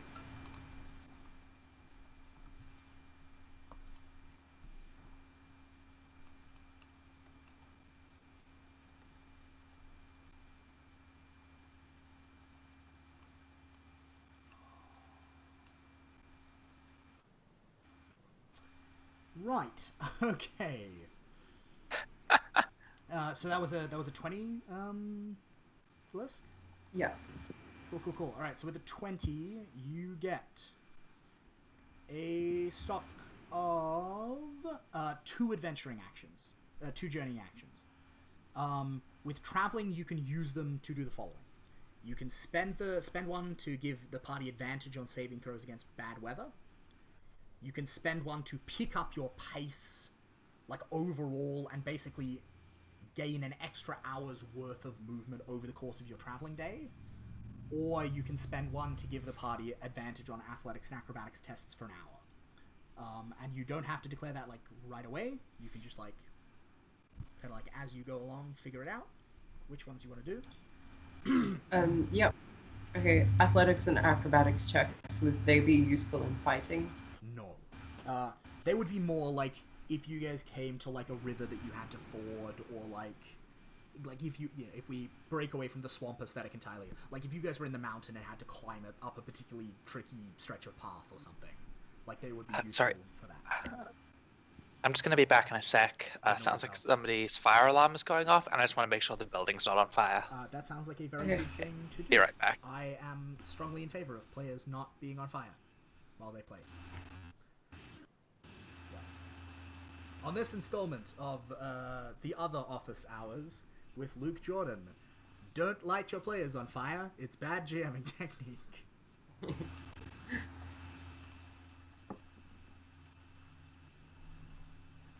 Alright, so while we wait, I'm just going to very quickly do some maths. Cool. Alright, so your hourly rate when traveling is... I think it's coming from the next building or something. I don't care if they burn. I'm fine. Alright. Okay, so you guys, you set out over this kind of like low grassy hillock, and again, I think it's basically the same kind of terrain. It's just that increasingly the hillocks are bigger and the channels of water between them are like smaller as you travel. And so I think you head onwards, and every so often you guys have to kind of like stop and either leap from hillock to hillock, or kind of like slog through the kind of like thigh deep, like muddy, murky, disgusting water for a bit. It's not a fun way to travel. It's wet. It's kind of miserable. But like it's entirely endurable. You travel, you push onwards for about 2 hours like that. And as you go, yeah, like the hillocks get bigger and bigger, and the channels of water get narrower and narrower, until finally, kind of, you can see ahead of you the point where, like, the transition from, like, low marshland to kind of, like, high, soggy, like, moorland happens. Is right ahead of you. But there's, what basically, there's, like, a one last kind of, like, channel of water, like, river-like, that kind of, like, runs through and kind of across the landscape, dividing them, that you're gonna have to cross. So. By the way, I was thinking of putting the points into extra movement. Does that sound... Well, we can do that at the end of the day, can't we? If we're not you haven't used absolutely, them for anything else. if you haven't spent them yet by the end of the day, you can just then declare, boom, boom, boom, here's what we're doing. Okay, cool. Though, like, you are, I'll put it out there, you are going to have to make athletics checks to cross this river.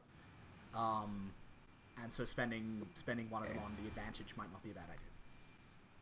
So, I am going to point out that historically, in this group or in the meat space group, nobody does well crossing rivers. Yeah, don't worry. This river, I promise, is dragon-free. Yeah, but is it also not, like, highly alkaline? It's also not highly alkaline, yes. Is it filled with, like, tiny... Oh yeah, because that Whatever they happened. I think I've already given you enough assurances. There's not alkali, it's not dragons. Other than that, no promises. Okay. Do we want to use the advantage then? Like, I think it would probably be good to. Yeah, definitely. I'm all for that. Yep. Yeah, we have enough. We have enough trouble. All right, cool. Yeah, so you guys are like on the bank of the river. It's not a river. It's a stream. It's like maybe 10 foot wide at 15 foot wide at its widest point. It is fairly deep. Like, you can't really... I mean, it's hard always in the Neron Fens to see a bottom because there's so much silt and particulate matter in the water. But you can't really see how far down it goes. But you know... Xingfang gives kind of like an inspiring and rousing speech to get you all pepped up, and then you guys kind of like plunge into the freezing cold water. Could everyone please roll initiative? Actually, I was gonna say, friends and companions, could I perch on somebody's shoulders? Sure I don't thing. know that anyone is strong enough to carry you. I'm pretty light. You're a fully grown human, non-human person. Do you have armor on? The armor is probably the thing about me that weighs the most. I'm a bird. I got hollow bones. You've got hollow bones. I'm but you also reasonably have fairly strong. dense muscle. Like No, I don't. I'm a priest. Like, look, Xingfang could, like, make an athletics check at a much higher DC to carry you also across the river. Like, that is allowable, but you don't just get it, like, for free. Snap your fingers. Alright, Never mind then. Let me pull up my DCs, and let's see how this is gonna go. So I've just we're doing I've just initiative? noticed something. Yeah, we're rolling initiative.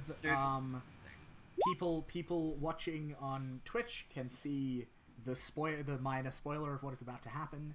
I think I'm gonna switch us back over to the other screen just so that people don't have to watch me play with Roll20 and with the stat boxes. Because gentle viewers at home, because we lack the budget to make Roll20 maps look good, we're going to take more of a dungeon world approach to this and just kind of like loosely calculate kind of like distance and positioning, even though that's not super 5th edition of us. But we're going to try and be gentle with each other and make it work. Alright, so... It's very 5th edition, but Liska, did you say something? Yeah, I'm waiting to ask some questions. Yes, questions. Why is my initiative -2? Is Is your that normal? dexterity -2 or near it? Yes, that would be why. That would be why. Other question is I've ticked the boxes next to wisdom and charisma at some point. Yes, so that means you have proficiency in those saving throws.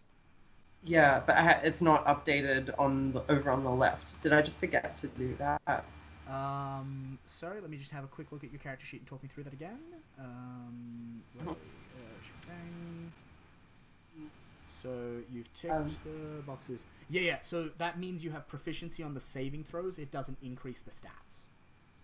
Okay, yeah, fair enough. All is well then. Cool. Initiative roll. Yep, initiative rolls. Alright, so there is that, and there is that. Swarm of lampreys. Again. What can I say, guys? What can I say? You guys taste delicious. Alright. And let's... Whoa, what is going on there? Why is that still listed like that? That is strange. Oh well. For constrictor snake guys, read giant lamprey. All right. And how many of them are there? Okay, that's not so bad. All right. So there is one swarm of lampreys and one giant lamprey. So let's just get that initiative order down. So has anyone beaten 20? Prodigal Son has.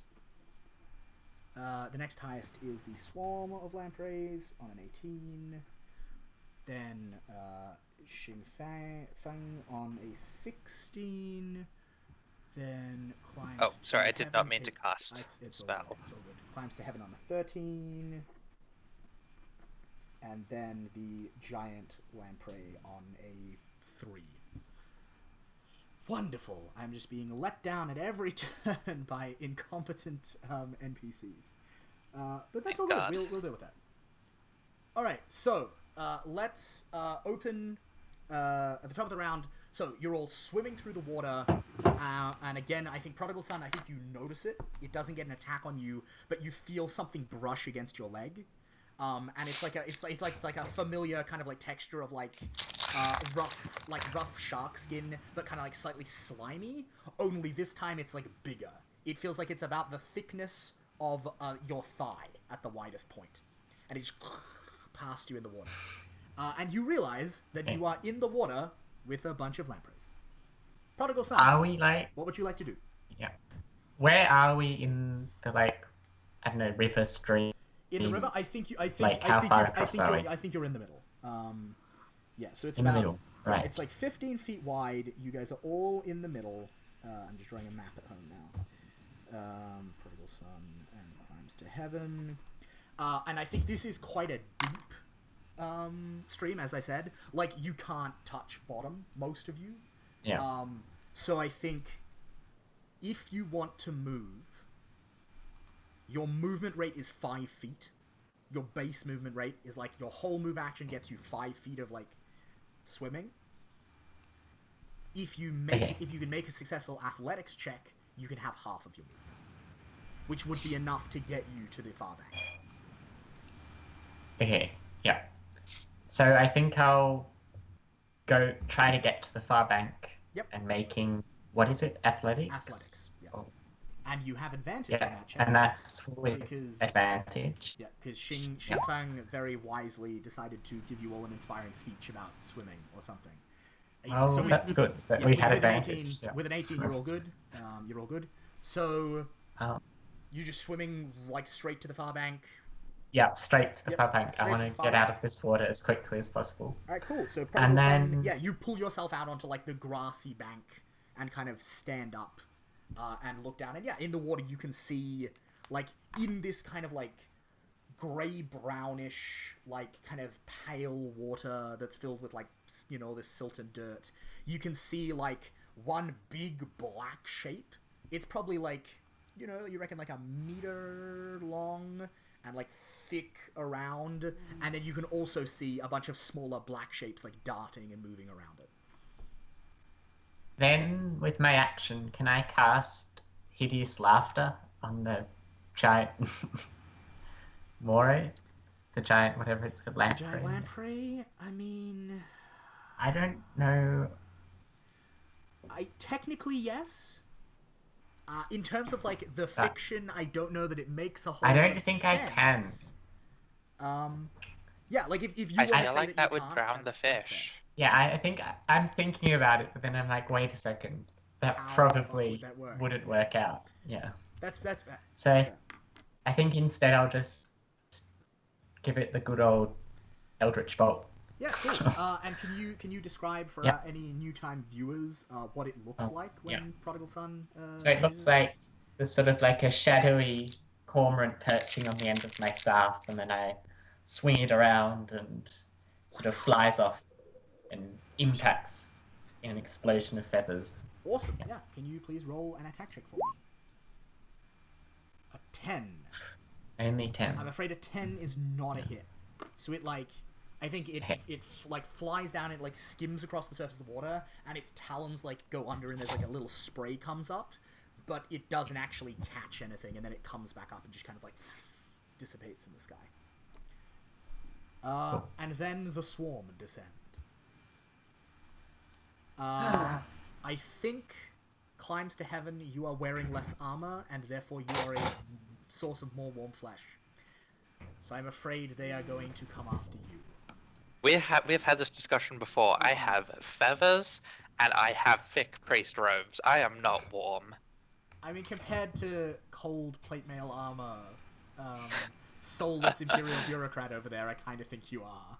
Yeah, this is true. There's normally somebody else in the water to be bait for me. So I think just this swarm of them all descend on you, attracted to your heat, and they start nipping and biting at you painfully, and they get a 7. Is a 7 hit on you?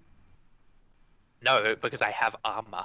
So I think like they're trying to get at you, and they're like nibbling, but they're all basically just like biting at your robes, trying to like find a way through to get at the warmth that they can they can feel inside. Xing Feng, it is your turn. All right. My athletics is pretty good. I'm gonna try to get to the other side. Yep. Cool. Give me an athletics check, please. How do we do? 19. Nice. Yeah. So yeah, you didn't even need that advantage. Yeah. So you just like, even though you're in like fairly heavy armor, you're just like, you don't even care. You're just like powerful like freestyle, just like over to the edge of the river and out onto the bank to join Prodigal Son. You still have an action left. Conquer the waves. Can I like slash at some lampreys from the bank? Not from the bank. No, they're not close enough. All right.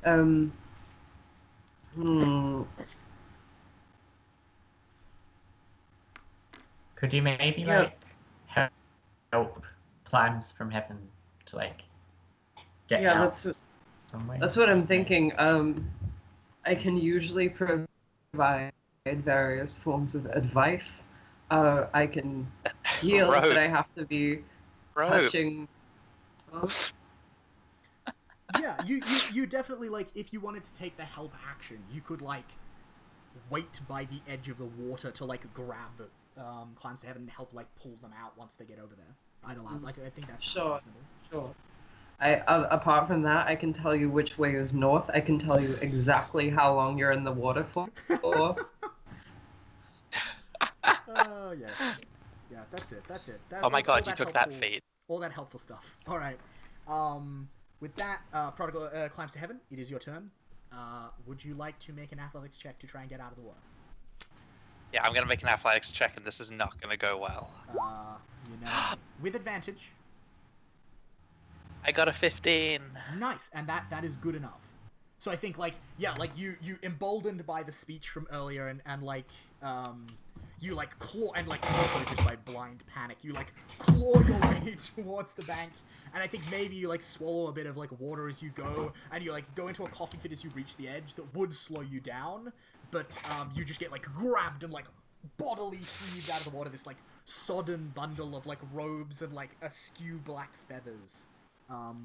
Unfortunately though, because the giant lamprey and the lamprey swarm were in your space. Nope. Swarms don't get opportunity attacks. Swarms. Okay. Yep. So the giant lamprey is going to take an opportunity attack on you. So I'm going to say this. Yep. All this swimming around, that's for the cranes, that's for the herons, that ain't for the raven people. That's for the commoners. Preach it. Is a 10 hit on you? No. Yeah, so I think again, like, there's like this desperate last, like, through the water as the giant lamprey like tries to latch onto the heat as it leaves, but it just like it doesn't quite catch you. It falls short, and you're like up onto the bank. And then everyone takes a moment. Congratulations, you successfully escaped and resolved that encounter. And then you press onwards. Up. That's probably the most successful fight scene we've had so far. I think so, yeah. Yeah, up this long, low slope of the moorland. Down the bottom here, it's like really, really lushly grassy. Like thick grass and reeds. And so, Shengfeng, who's in the lead, is like having to like push them down and like stamp them down into place to like leave a path for the rest of you. And so for the next 2 hours of your journey, like that's just all you do. Is just like push your way through this thick grass and stamp it down until you guys make it a little bit further up into the moorland, where the grass thins out a little, and you guys manage to find like a slight depression in the side of the hill. Like it is very much not a cave. Let me make that clear. But it's like a slight dip in the ground that offers, you know, at least a tiny bit of shelter from the wind. And like, you know, maybe enough shelter from the wind to start a fire if you wanted to. Do you want to stop there for the night, or do you want to push on and try and go for another kind of 4 hours?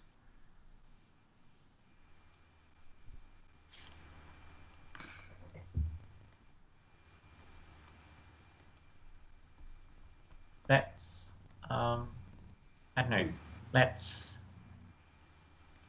stay here, I think. What time is it, GM? Yeah. It's like, again, it's a little bit hard to tell because, like, still, it's kind of quite rainy and dreary overhead. But you reckon, like, it's probably about sundown? Wait, let's go. Can't your character immediately know? Yeah, I know exactly how many Yeah, hours sorry. before sunset. Yeah, okay, it is sunset. It is sunset right now. Sunset is Yep. in progress. Okay. If you pushed on, you would be traveling until, like, you know, it would be dark by the time you stopped. Like, for sure. Yeah, alright, I'm fine to stay here. Yep. And would you like to spend that one remaining journey action to have picked up the pace during that slow tramp over the grass and made a little bit of extra distance? Sure, yeah. Yep. Alright, cool. So...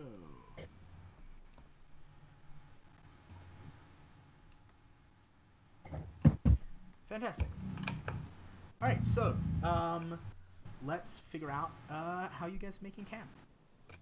So,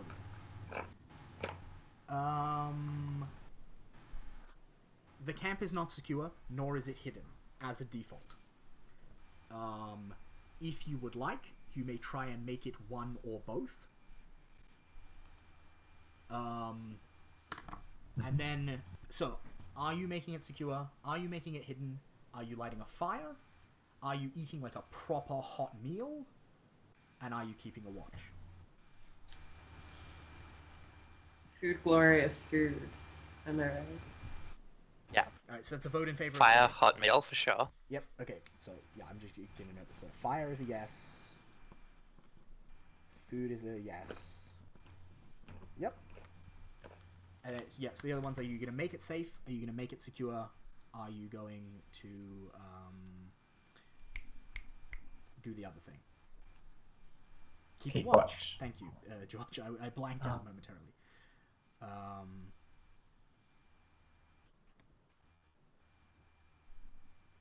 What do you think? Let's. Actually, you know what? We don't need a fire to have warm food. Prestidigitation. I can warm food without a fire. Yeah. No, so I'm not suggesting that the fire is in order to warm food. The fire is in order to drive out the damp and the cold that you will otherwise sleep in on the ground. Yeah.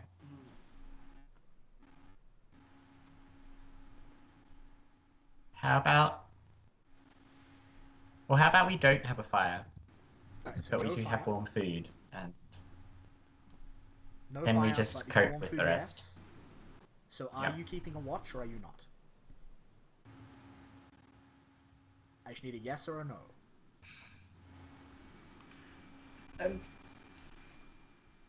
I think I don't really know what the positives and negatives of keeping watch are. What? So if you keep watch, it means that someone will be on watch all evening. So the chance of like danger is lessened because someone will be there to keep an eye for it. If you Fuck it, I don't think we've been attacked tonight. Yeah, if you do all keep watch, then you'll all get a slightly shittier night of sleep, and someone might wake up a little bit grumpy tomorrow morning. Yeah, I don't think we've ever been attacked at night. I don't believe you have so far. So that's no watch? No watch. Yep. Yeah, 6 sleep. Yep, so no watch, no fire, warm food, yes, and you're not, it sounds like you're not kind of going to take any time to like try and remodel your campsite to be a better campsite, then fuck it. Yeah. Alright, cool. So, you guys are vulnerable to only 1 debility, good job. Alright, so, could you guys talk among yourselves and figure out who is most at risk of, like, kind of catching a cold or getting a little bit hypothermic from the night spent without heat? Like, and that can be based on... Did we not have a fire? Last I heard, the vote was no fire, but warm food. Cool, perfect. Yeah. So yeah, if you just figure out, like, and that can be based on your constitution scores, it can be based on fictional positioning stuff, like, you tell me who it is, I don't really have a strong preference.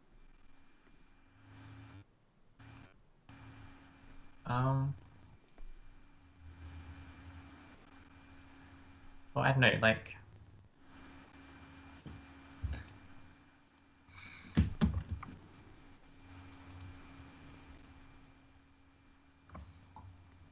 Constitution? Makes sense. Yeah, okay, we'll just go by Constitution. Because we all had to, like, wade through a river, I suppose. Yep. I've got Fair. 12 Constitution. I don't know. I have 16 Constitution. Okay, well, it's probably me then, which is fair enough. That does sound rather like a vote for Prodigal Son. Alright, Prodigal Son. I'm a tough little birdie. Aww. Prodigal Son, could you please make for me a Constitution saving throw? Difficulty class 15.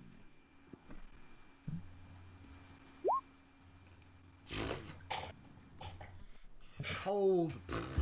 What cold? The nonsense. Yeah, so you do perfectly well for yourself, Prodigal Son. You have no issues at all.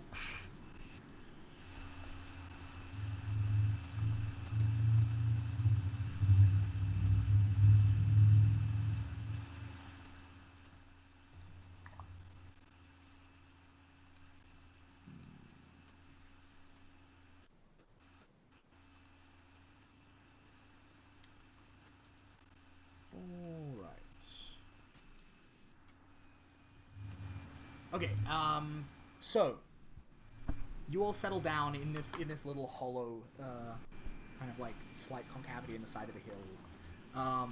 You don't light a fire, but you kind of wrap yourselves close in your gear, particularly probably in anything you have that's still like dry. You light up. What do you have for dinner? Climbs to heaven. What do you heat up with your prestidigitation? And what does that look like? How do you draw upon like a very minor miracle of the mountain gods to make the food warm? What does that look like? Oh, same way it looks when I clean something. I just pass my hand over it, and Nice.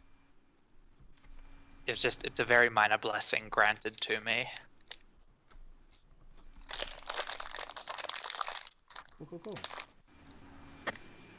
All right. So,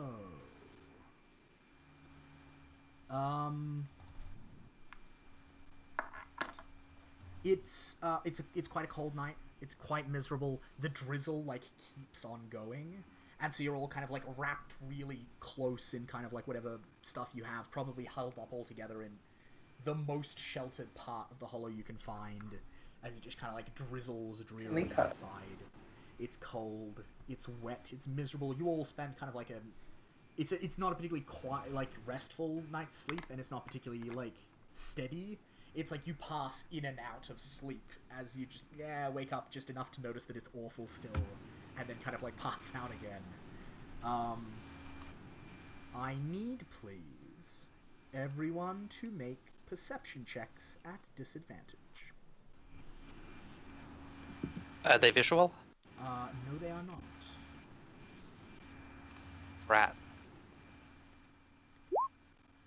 Bird person has no save this time.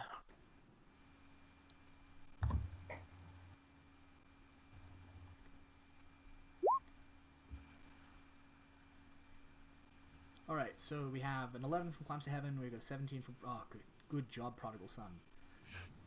Alright, so, Climbs to Heaven and Prodigal Son... You're rolling a lot of good stuff. Yeah, Climbs to Heaven and Prodigal Son. Both of you snap awake, about, halfway through the night, when you hear, coming from, down the hill somewhere, you don't know, but you hear, like... Shit. I smell meat, brother. Fuckers. Yeah, so both of you are awake. You have a chance to act. You basically get like a quote unquote surprise round. Which, you know, actions in it can include, if you would like, waking your companion. So I'm just going to draw a diagram. So here you are on the side of the hill. And here's like the little kind of hollow that you guys are in. So there's Prodigal Son, and Climbs to Heaven, and then down here. Yep, cool. So what do you do?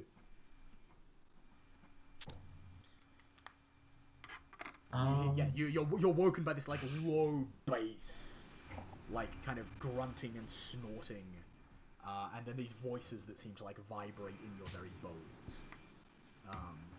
Yeah.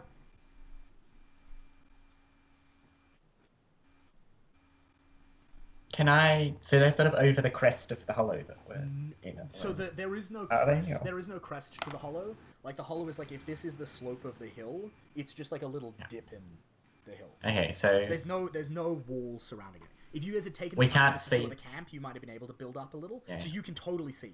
Like as long as you can see well enough in the dark, you've got a clear line of sight downhill to whatever they are. Okay. Well, how about climbs from heaven? Climbs to heaven? Which one is it? Climbs to heaven.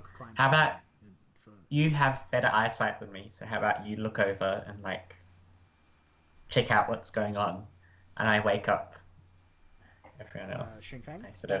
Alright, sounds like a good plan. Yeah. So, Xingfeng, you are now awake. Climbs to Heaven, could you give me another perception check, please? And this one with advantage, because you are using your eyes. Oh gee, I rolled persuasion before by mistake, not perception. Whoop. It's fine. Sorry. You get away with it. Like, one of you woke up, so I'm gonna give it to you. Oh god. Alright, so all you can see Climbs to Heaven, because I don't think, to my knowledge, ravens do not have particularly good low light vision. Like, they're very much daytime birds. All you can see is these 4 dark shapes down the hill. They're maybe 50 or 60 feet away. And they're kind of like, whatever they are, they're 4-legged, they're quadrupedal, and their heads are like lowered down to the earth, like snuffling at it. And each of them is like not quite the size of the salamander, of the salamander god's child, but like coming up on it. Like each of them would be about like 5 feet high at the shoulder and about like 4 meters long. Like big, great, big black shapes in the darkness. Cool. Well...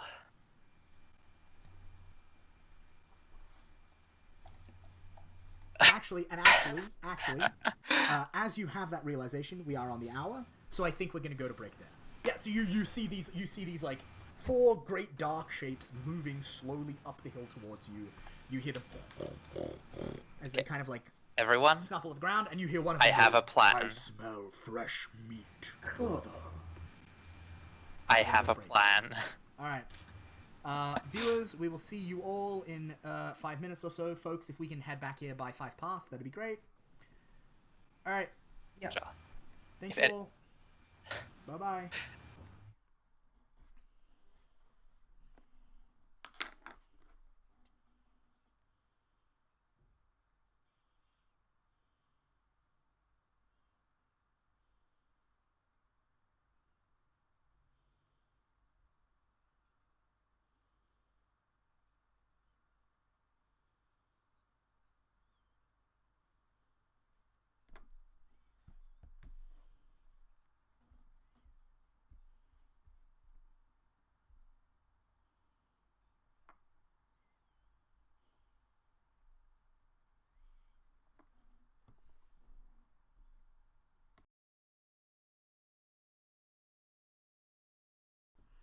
Hey folks, thanks for tuning into the stream, and for checking out our show.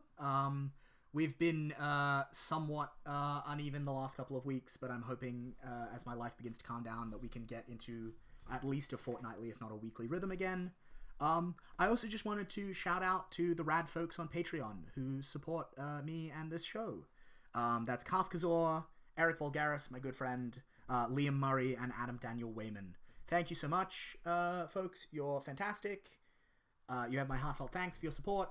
Anyone who is listening who would like to support this, you can go to my Patreon, patreon.com/Games from the Wildwood, where you can support both this show and my kind of blogging about role-playing games and GMing for children and that kind of stuff, and also my other general game design projects. Thank you very much for listening. We'll see you all in another 3 minutes.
Alright, thank you very much, viewers, and we are coming back for the last hour of today's episode of All Things Under Heaven.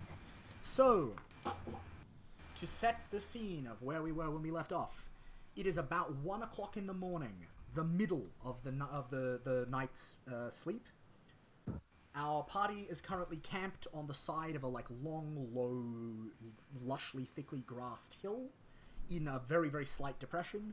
And from about 50 or 60 feet away down the hill, they have heard snuffling and low, rumbling voices, and they can see 4 great quadrupedal shapes moving slowly in their general direction. I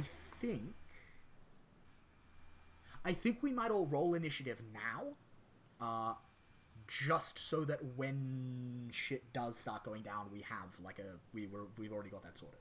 So let's do initiative now, and then figure out what you guys are gonna do. You did say this was a surprise round, so... Yeah, I know, but we still... Yeah, okay. Yeah, we still use initiative in surprise rounds. Alright. God, these things have an awful dexterity score. Hey, Luke, out of curiosity, how's their wisdom? It's not bad, actually. Ugh, gross. Alright, so we got Prodigal Son on a 16. We have Climbs to Heaven on a 13. We have Xing Feng on an 8. And then we have the Mysterious Creatures on a 5. I like how we can see what's coming before it comes. Like, Luke will roll Godbore 8 before anything is announced. Yep. Well, you know, I like to give you guys a little bit of advance warning.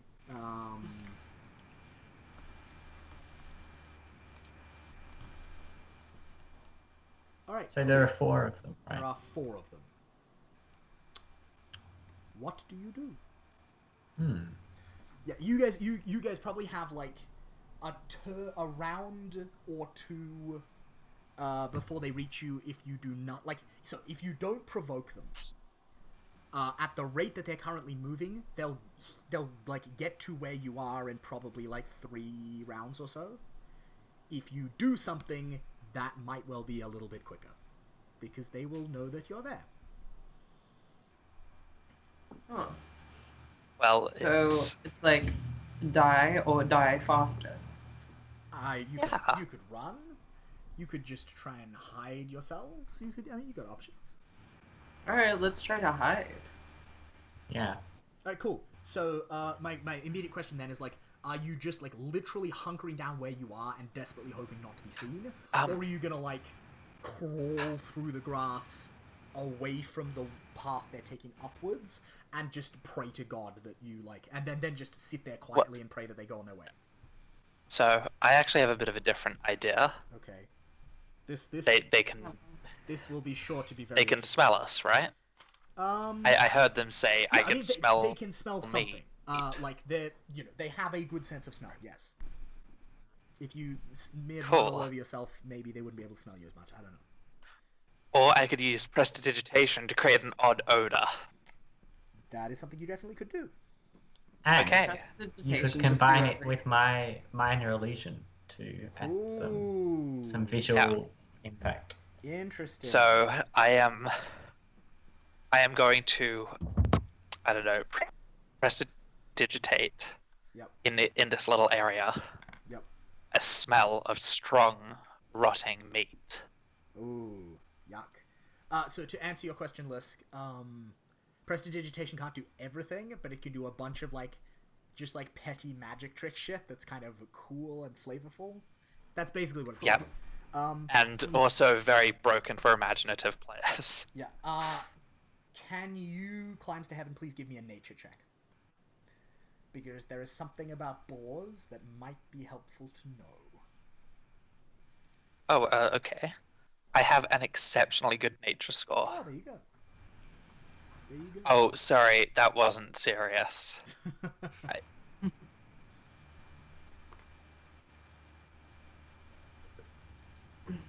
But I got a 15. So this is only my knowledge of animal facts. If I am incorrect, please feel free to correct me. It is my understanding that boars are what they call opportunistic omnivores, and that they will actually eat rotten meat. Will actually eat what? As a survival behavior, like boars eat rotten meat. That's just a thing that they do. I know. Okay, so you're trying to... Okay, because it sounded to me like you were going to make where you were smell like rotten meat, and I'm like, so you're trying to attract them to you? Like, what's... Okay, so you're making... Yeah, it is, while we slip away. Okay, now I understand. Thank you. Alright. Yes. Okay, good. Yeah, so yes. I can't cast... Prestidigitation has like a 10-foot range. I can't cast it in the distance. Yeah. But yes, so you know, yes, that boars are attracted to the smell of rotting meat. Yeah, and also mushrooms. Yeah. They like mushrooms. Yeah, no, so I already knew that. Yeah. I just wanted to make sure the clams have So, so you're gonna make the smell of rotting meat like on where you are. and I'm gonna also then move my 35 feet away. Yeah, definitely. Prodigal Son, what kind of an illusion are you gonna accompany that with? Like one of those goats we saw before, but sort of dead and rotting, like Yeah, one of cool, the so alpha just the image of a goats, goat. but sort of like a mound. Yep. Yeah. And are you... Because these things, like, the fact that these animals can talk is, I would think, clear evidence that they are to some extent sentient. Are you going to, like, leave some meat or something edible in the area so that they're not just like, oh, an illusion. Something must have cast... Because, like they can think like people, right? Like, Yeah. if the goat just disappears, they are going to be like, that was whack. We should investigate. Well, they have 'cause something to is up. make an investigate check to see if it's real or not. But Yeah, they do. That's Well, true. they'll just try and That's eat it. Like, Yeah, that like, isn't... exactly, right? Like, Like, once the they try and investigate... eat it, Yeah, you wanna- they don't yeah. need to make an investigate check, because, like, it's not there. Because it does make taste, right? Like, it's single sense, isn't it, minor illusion? do we have any meat with us? Like, Do you have rations? Like, I'm pretty. Yeah, we've got happy to say rations. that rations includes like meat. Yeah. Okay, well, we'll leave some rations. So you leave a pile of rations where the goat's body Yeah. illusion is. Yeah, cool. This is a cool plan. I am about it. I am going. Okay, so here is how I think this is gonna work. I am gonna get you guys to make a deception check. They are each going to make a wisdom saving throw. You are going to have advantage. They are going to have disadvantage because there's actual food. Like, there is some tangibility to the illusion. I think then... And so that will determine whether or not they fall for the bait. Then we're going to do stealth checks and perception checks to see if they, like, notice you as you wiggle away. So, which of you is going to make the deception check? Like, who's aiding? I'll make it. Who's making it? You'll make it. I've got 3. I got 5 deception. 5 is pretty good deception. You're pretty Cool. deceitful, climbs to heaven. You awful demagogue. I mean, am I wrong? Okay. Like, Oh, ouch. okay. That is not good. Let's see how this goes. That is a success. That is a success. Can I? That is a failure. Oh, hang on a minute. No, that's still a success. Yes, George, you had a question? Can I try to save it with my deception, or is it just too late? Is the smell's not convincing?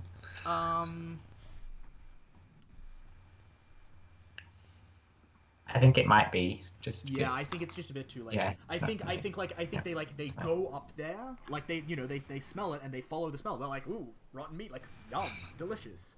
And they come up there, and I think your scent is still there too because you spent all night sleeping there. And so like 3 of them are like, hang on a minute. Whereas the 4th one, I think the youngest one, also can smell under the rotten meat, like the actual ration, and just goes and starts chowing down on the goat. But 3 of them are now like actively looking for you. So can I get deception checks? Not deception. What the fuck am I saying? Stealth checks from all of you, and I'm gonna make perception checks for them. let me think this through. If you had succeeded on the deception, I would have given them disadvantage. And so the one who failed at it will have disadvantage. However, I believe... No, okay, so they don't get any advantage. Cool, cool. Alright, so they're just going to make regular perception checks.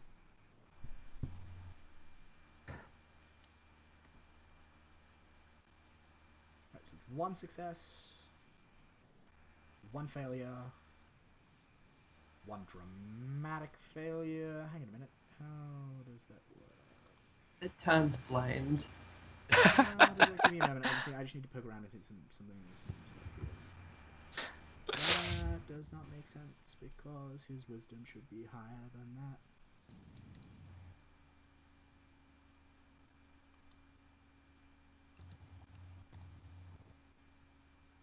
Plus minus 2. What the... Sorry, Roll20 is being weird. I'm gonna have to go through and just double check all of that math. Alright, so that's actually a 15.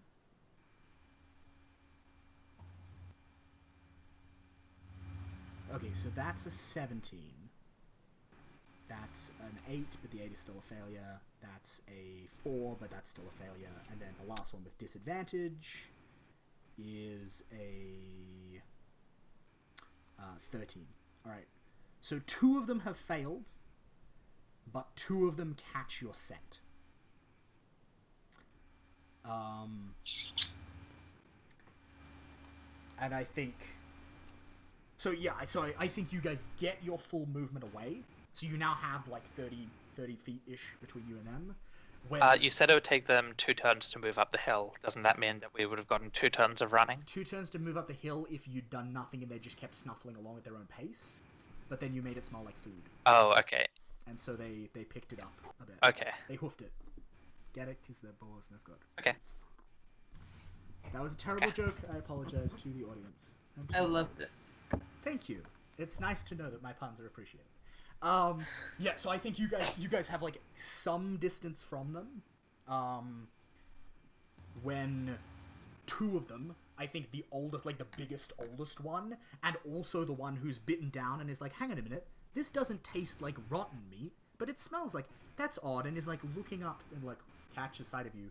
2 of them see you and let out kind of like bellowing squeals of rage. Anyone who has seen Princess Mononoke literally picture the noise that Lord Akodo makes when he gets mad. That is literally the noise that you are hearing right now. And then the biggest one cries out, "We have been deceived, my brothers! Humans! No, I God smell beasts them!" really... God beasts really hate being deceived. Noted. Yeah, they're not hype about it. All right, so we have an initiative order, which is good. So, Prodigal Son, you were at the top of the initiative order. What do you do? Two angry god boars. Each of them, yeah, like fucking, 5 feet high at the shoulder, like 4 meters long, like massive, like tons of bulk. 2 of them are angrily staring at you with their little piggy eyes. I look at the other 2 are kind of like turning and looking to try and figure out where you are.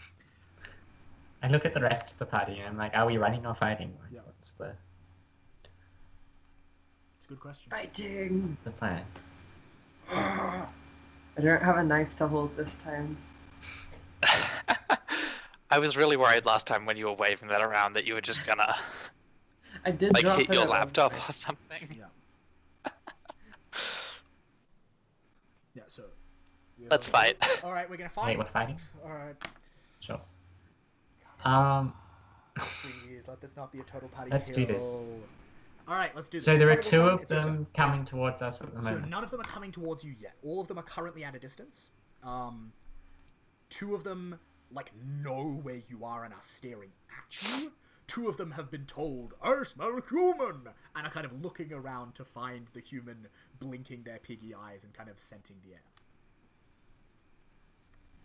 Okay.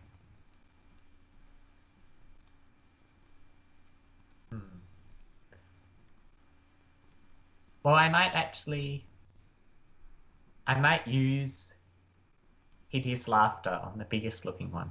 That sounds like a really good plan. Yeah. How does that work? That works. What 5. does it do? I haven't used that spell since That works. 3rd edition. Here we go. A creature with a So they have to make a wisdom saving throw. Yep. Cool. All right. And what's the DC for your wisdom saves? 14. 14. Prodigal son, you are good at magic. Unfortunately, the god boar is better. That's actually a 21. Yeah, well. God, how do I fix this? This is really irritating. All right, I tell you what I'm gonna do. I'm gonna close it and open it back up, and hopefully that will fix it. I'm just gonna. Okay, so this next roll doesn't count. I'm just doing it to test if my math now functions correctly. Why are you still doing this to me, Roll20? What's wrong with you? I changed their stats. Why must you do this? Why? Alright, I'm just gonna have to double check all of my maths. We can worry later about other stuff. Oh, hang on a minute. I think I found it. Okay, cool. Yeah. So, so that was a success. So I think you... What does this spell look like? Prodigal Son? How do you Well, I cast this think... spell? You know how... I don't know... Don't cormorants make that sound that's a bit like... A laugh? A laugh? Like that bird... Sure. I don't know. Yeah, no, Let me... yes. For the purposes of this fictional universe, Yes, cormorants why not? absolutely make a noise. But you that's know how like- birds do have that sort of laughing noise they make, almost. Yeah.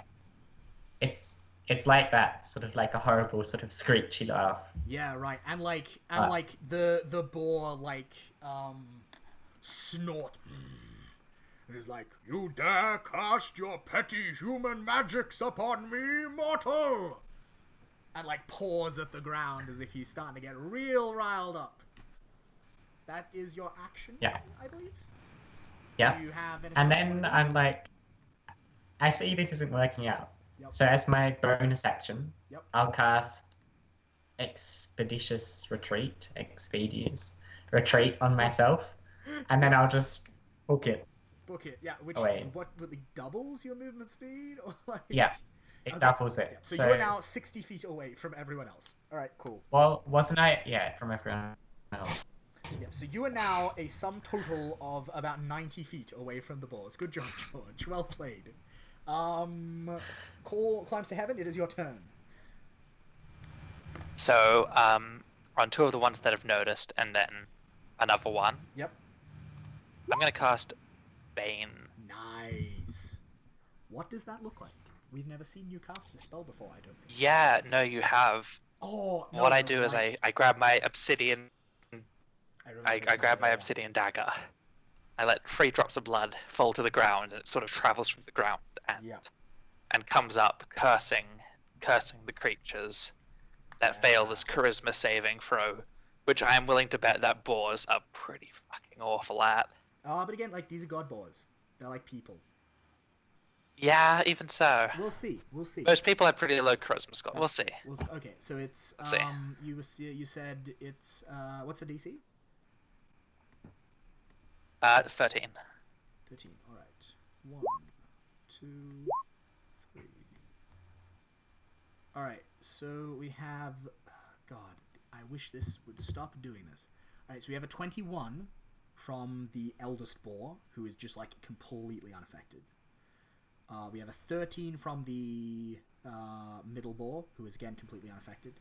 But the youngest, you get the youngest boar. He like you see him like Right. waver slightly as the magic takes effect on him. Okay, and I'm going to book it in a slightly different direction Right. too. Are you going further uphill or further downhill? Compared to I'm going away from the boars. so basically what I'm doing, right, is like here is the hill. Right? Yeah. All of you are going away from the boars. My question is, are you going like away from the boars, away from the boars, or away from the boars? Prodigal Son has just booked it like in a straight line away from the boars. Do you want to go? I'm going to book it slightly uphill. Okay, slightly uphill. I'm going to book it uphill. I'm a bird. You're I'm a good. bird. You're I go gonna uphill. Seek the higher ground. Cool. It's a good plan. Yep. Right, so this climbs to heaven. Oh, Liska, I know we said we were going to stay and fight, but I think the plan has changed to running. Yeah, When half of our really. damage ran away, I kind of just Yeah. like followed. Yeah, fair enough. Fair enough. Xingfang, Yeah, what are you doing? I like it, You like it? Yep. which I'm quite good at. And are you going? Yeah. Are you following Prodigal Son, following Climbs to Heaven, or going downhill? I should probably follow whoever's closest. That is Climbs to Heaven. Yeah, All right. I'm gonna follow Climbs to Heaven. Yep. So you follow Climbs to Heaven. You catch up with Climbs to Heaven. You didn't spend an action doing something, so you can spend your action to move as well. So you catch up to Climbs to Heaven. You've still got that first burst of energy in you. Do you hang back with Climbs to Heaven, or do you just bolt on past? I hang back. I'm the party leader, and I've got a big sword. All right. Fair enough. Fair enough. All right. So Xingfeng and Climbs to Heaven are both about 30 feet. And then Prodigal Son is about 60 feet, and then that self is about 30 feet. All right, cool. All right, so the two god boars who were affected let out like a grunting noise. So the two boars who saw you let out like shrill squeals of rage, and both start thundering uphill towards the two of you. Eldest brother and youngest brother. I think youngest brother doesn't quite make it, because like he's a little bit shaky after getting magicked and a little bit like, because I think as they come up to you, you realize, particularly the humans of you who've probably seen more boars, these are juveniles. These are very much like they're not fully grown adults. Which explains a lot about like their personalities now that you think about it. But yeah, like the youngest of them still seems to be kind of like dealing with the fact that all of this is happening and it's all a lot, and so he's kind of like a half pace behind. It doesn't quite reach you, but the eldest one does. And the other two are still kind of like sighting around, desperately trying to figure out where the hell the two of you are. So sorry. How far can the boar move? Because I'd probably be about 70 feet away. They've got a 40-foot movement speed. Oh, okay. Yeah, so he takes a double move to get to you. Oh, yeah. Yeah. So he cool. he comes up and like comes to a halt like right on top of you, but doesn't attack. The two that hadn't spotted you before still have no idea. They're like squinting their piggy eyes as they like try to search the darkness and figure out where you are. That is the end of the Godboar turn. We are back up to the top. Prodigal Son, what do you do? You're another like 30 feet away from these boars. You don't kind of so much have to worry about them. Where is which direction am I heading in comparison to the rest of the party? So you are headed this way. They and the boars are all okay, so you're headed this way. They and the boars are all headed like this way. Okay, yeah. Like that. Can I wait, just let me check something. Can I still get away from the boars but sort of start curving around to try to meet back up? I mean, you're still only like 30 feet away from the rest of them. 33 feet away. Yeah. Okay, well, I think as my turn, I'll use my doubled movement speed to move an extra 60 feet away. Yep. And then I'll Eldritch Blast one of the boars, the one that has attacked them. The one that's engaged? Alright, sounds like a good plan. Yeah. Can you please roll to use an Eldritch Blast? Alright, so Prodigal Son. Alright, so let's redraw that map. Easy.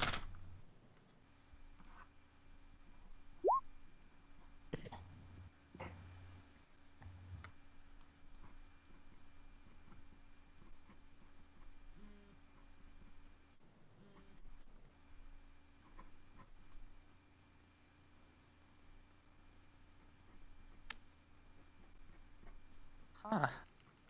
That's handy. I hit, I assume. Nice. And 11 points of That's force damage. Definitely a hit. All right. Describe for me what it looks like when you're no, don't worry about it. Yeah, so you send the cormorant like winging off into the darkness. Does it glow? I'm curious. I'd say, I don't know if it glows, but it's definitely like, you can definitely see it against the night. Like, Yeah, cool. All right, I don't know, like it's even maybe like, distinct. It's visible. it's distinct, yeah. Does it do the opposite of glow? Does it like? Yeah, it's like, well, darkness. Yeah. like the shadow over like a small fish in the reeds before it gets picked up. Beautiful. Yeah, so yeah, it Yeah. and like flies out and like rakes its talons and beak across one shoulder, and the godboar lets out this noise, and like backwards. That was 11 points of damage, George? Yeah. Yep, cool.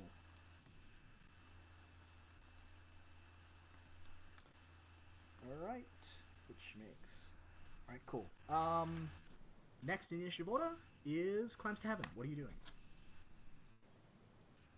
So, on Little Brother Boar, Yep. because if we've learned anything, it's focus on the youngest god beast and beat them up. Have we, is that really what we've learned? Okay. Oh, That's the lesson that I've learned. Okay, fair enough. I'm trauma gonna comes back. cast Dissonant Whispers. Yep, nice.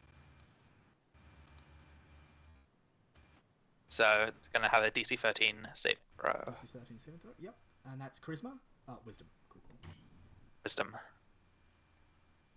Oh, and minus D. Yeah, minus Four. D4. Alright, so that would have been Yeah. a 14... Alright, so it's a 12. So that is a... Perfect. failure? It fails. Cool. Yeah, Roll that damage for me. will do.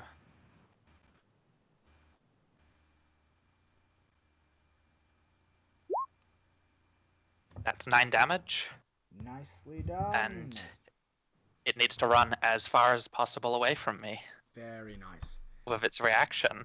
Very nice. Alright, And, so that's 9 points I think that's actually the first. Oh, no, I've used that spell before. It's, Yep. I think previously I was saying something about the natural order. This time, Yeah. I'm saying something about the love of the gods and do not interfere with me. Yeah.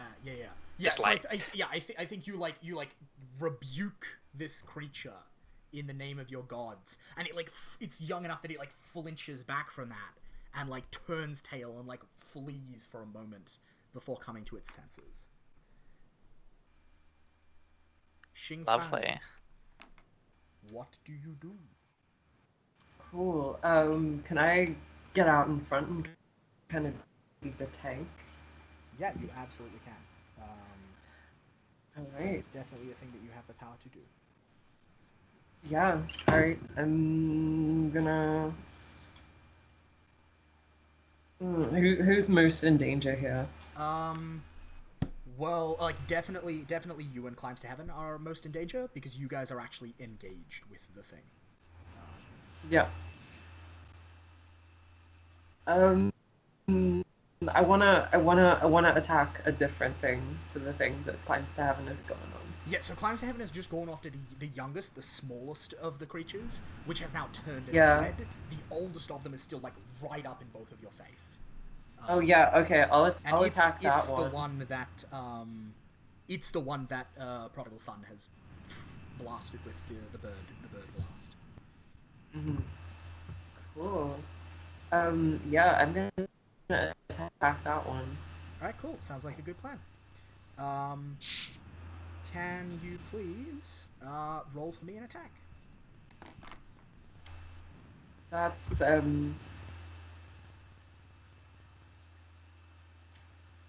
do I use strength for that? Just a strength throw? If you just hit the it should say long sword somewhere in your sheet. Oh right, yeah, of course.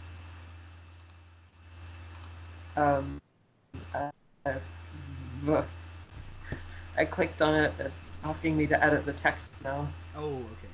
Let me have a look and try and talk you through this. Alright, so if you...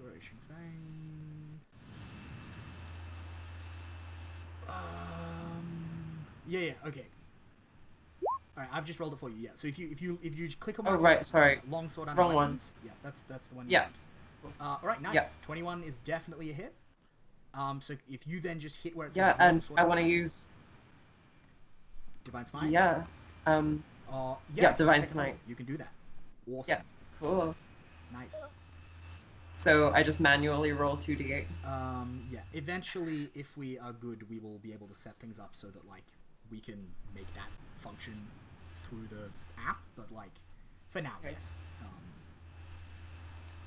Yeah. Okay. So yeah. So if you hit the button, that says longsword, that will roll your normal damage. Just like yep. So 3 slashing. Yep. And then if you do slash roll space 2d8, then we can figure it out. Oh shit! All right. So 17 Right. points of. Damn. Can you describe to us what that looks like? Oh yeah.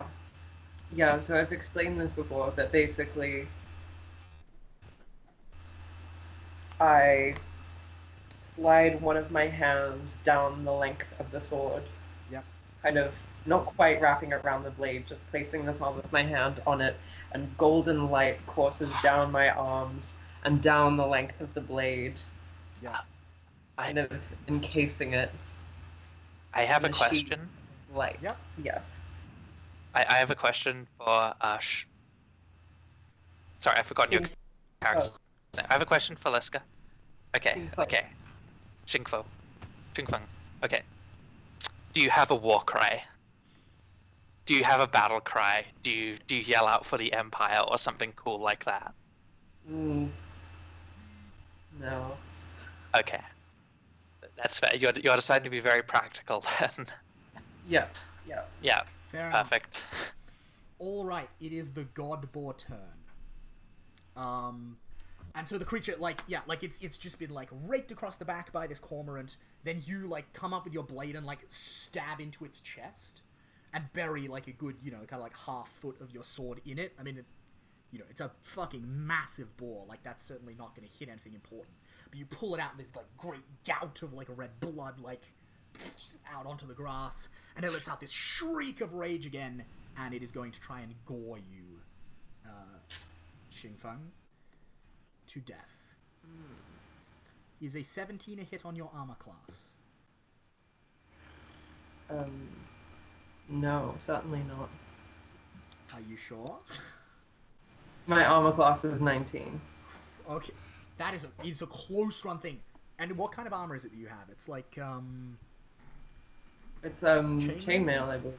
yeah. So I think it's like you've got your shield up and you've got so like it like rakes up and you like block one tusk with your shield and the other one like scratches against your chainmail and even like rips a hole in it. But thankfully you don't actually take any damage, which is good because otherwise you might have been done for. But for now you're still alive. Good job, team. Prodigal Son, it is your turn. Okay. Well, I'm gonna like go up towards them, but so I'm still like and try to get like 120 feet away from them, so it's just within range of my Nice. not magic missile, of my Eldritch Blast, but so that I'm far enough away that I don't have to worry about the boars, and I'll just blast the big one again, and that's a critical hit, which is Very nicely done. Prodigal Son, the real MVP of the session. Fantastic, Prodigal Son. Right? What is it? Actually, there have been no bad rolls by Prodigal Son this whole session. That's very true. But yeah, Prodigal Son has had a very good run of luck. It must be because he's getting closer to the center of power of the Forgotten Goddess. maybe. Actually, yeah. So Prodigal Son, you cast. I think what it is like you go to cast this spell, and like you don't do anything extra. There's just this like sudden like surge of like you feel like more powerful, more connected than normal, and like what bursts out of this like shadowy kind of like cocoon on the end of your staff is like an actual physical bird. Like a great black cormorant. And it like, and like rakes into it with its claws and then like bites at it and then kind of like, you know, really digs its beak in and then kind of like crumbles and falls apart as the magic temporarily animating it falls away. Roll damage for us, please, Prodigal Son. What do crits do for damage in this edition? You roll twice as many dice. Okay. It should be factored in. We are about to find out. It should be factored in. It should be. There we go. See? Look at that. Yeah. Alright, so that's 13 points of force damage. Nice. Yeah, so yeah, it like, you know, it like digs into the back of this creature with its beak, like, and rips something out. It might just be a goblet of flesh. It might be something important. You're all a little bit too far away to tell, but like, or you're a bit too far away to tell, Prodigal Son. But like, you see it like rip something out and then like, and like swallow it and then just crumple away. Very nicely done. Climbs to heaven. It is your turn. Okay. So sorry, this boar is still up, right? Yeah, it's still up. It's starting to look kind of pretty messed up, but it is still standing. And the younger one is And you know what? The younger one is too far away to reach you and attack this turn. And you know what? I'm gonna sass. Ooh. I'm gonna sass this one that looks like it's fallen over. I'm gonna be like, "You doing okay there? We can take a break if you want." So that's gonna be DC 13 Wisdom check. Yep. Which it'll probably make, but nope. That's a 4. So that's 1 point of damage. okay. Well, it takes 1 point of psychic damage, Yep. but it has disadvantage on its next attack. Yep. Fantastic. All right. Cool. Xingfeng, it is your turn. All right. 1 point of psychic damage. I love it. Yeah, I'm gonna have another go at this thing that tried to kill me, yeah. Yep, that sounds like a very solid plan. Alright. Yeah, that is also a hit. Square and legit. Sweet.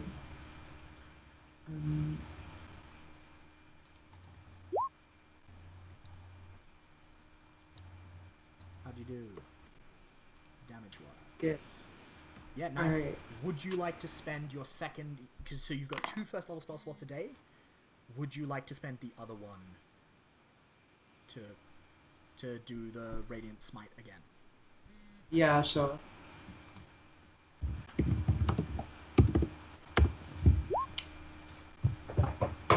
Nice. Alright, so that's another 13 points of damage. Cool. Yeah, so again, your sword, like, rakes out. And I think this time, like, it slashes across its face.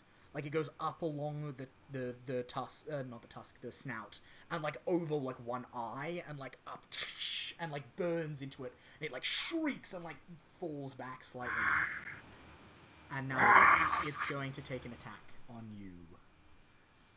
Thankfully, It's gonna do a hit on me. It has disadvantage. So it's gonna take the worst of its 2 rolls because it has been demoralized by Climbs to Heaven. By my sass. Yeah, so I think like as it's lunging at you to like rake at you with its tusks, that's when you get it in the eye, and it like instinctively falls back and misses you. And so like by a very narrow run thing, you manage to avoid being hit. Prodigal Son. Oh, sorry. Rest of the God Boars. Let me do perception checks for 2 of them to see if they can actually see what is going on yet. Alright, so the remaining 2 of them have seen you. And they are now taking a 40-foot movement to get over towards you.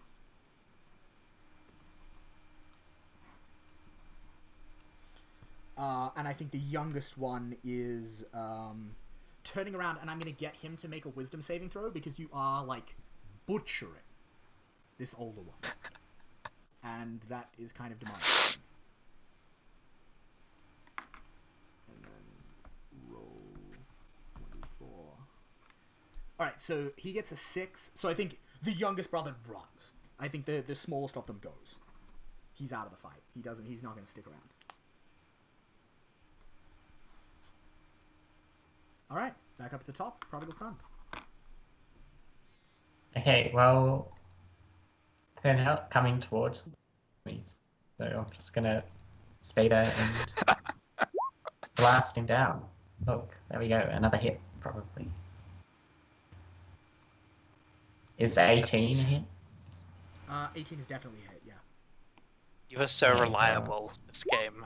It's Here great. you go, 5 points of damage. Nice. Boom.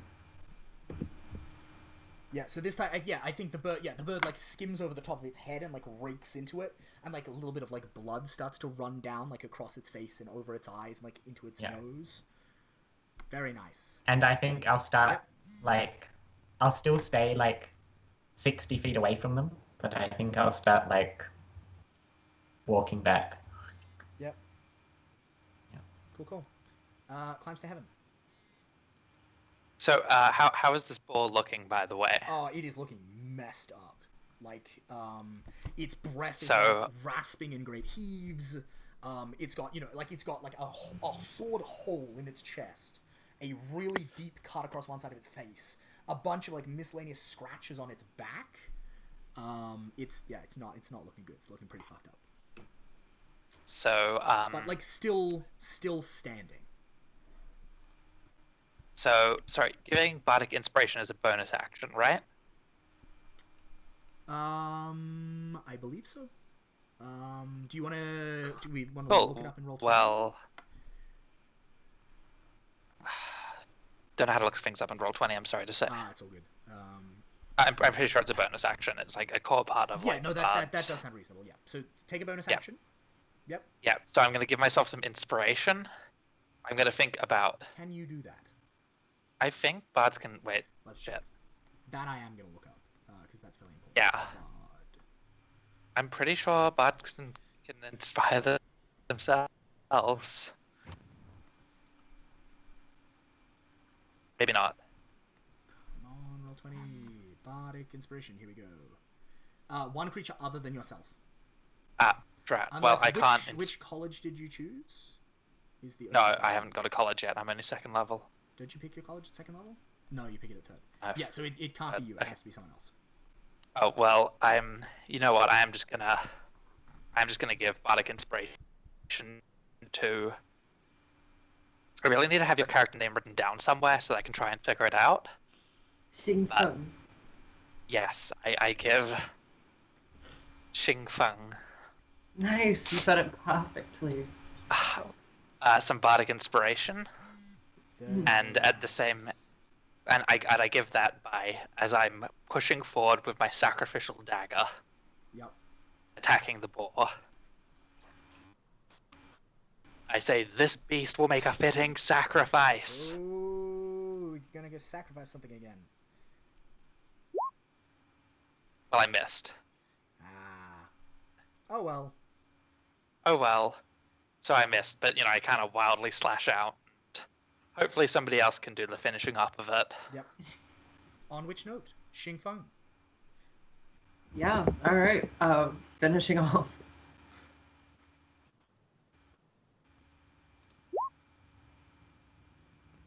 Oh my gosh.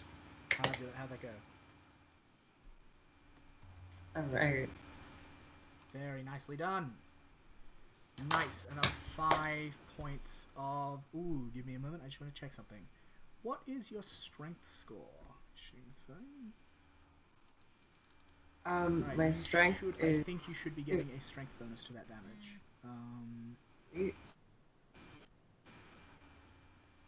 No, sorry. Oh, yeah, you no, absolutely no, should. No, it's already been applied. My bad. Okay. Alright, cool. Yeah, so you lash out again for another 5 points of damage. And yeah, I think you, like, rake it shallowly across the chest. It's like, it's in the blood frenzy now, right? Like, there's blood in its eyes, both literally and metaphorically. It is, like, pissed as hell.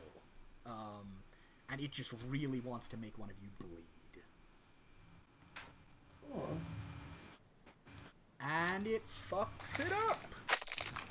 that is a critical. That is a critical failure, which under the rules that we are playing with, for those at home, means Lisk that you get an attack of opportunity.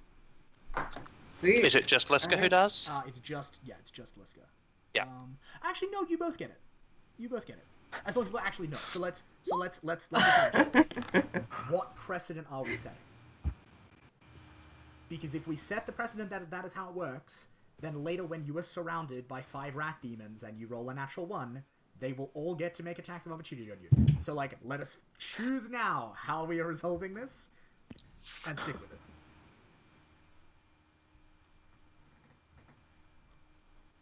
Yeah, I think it's just me. Hey. Yeah. Yep. I reckon so. That was a fucking good hit though. Very nice. Yeah.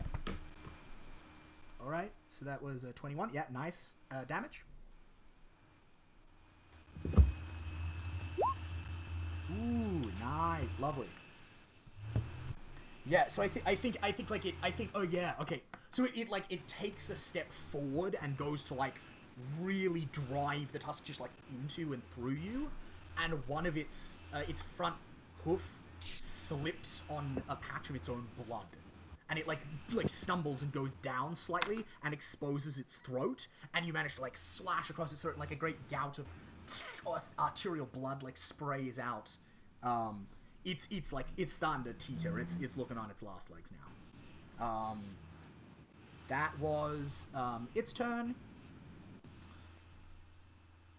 and I think its other 2 relatives are also gonna have to make wisdom saving throws, because yeah, this is pretty messed up.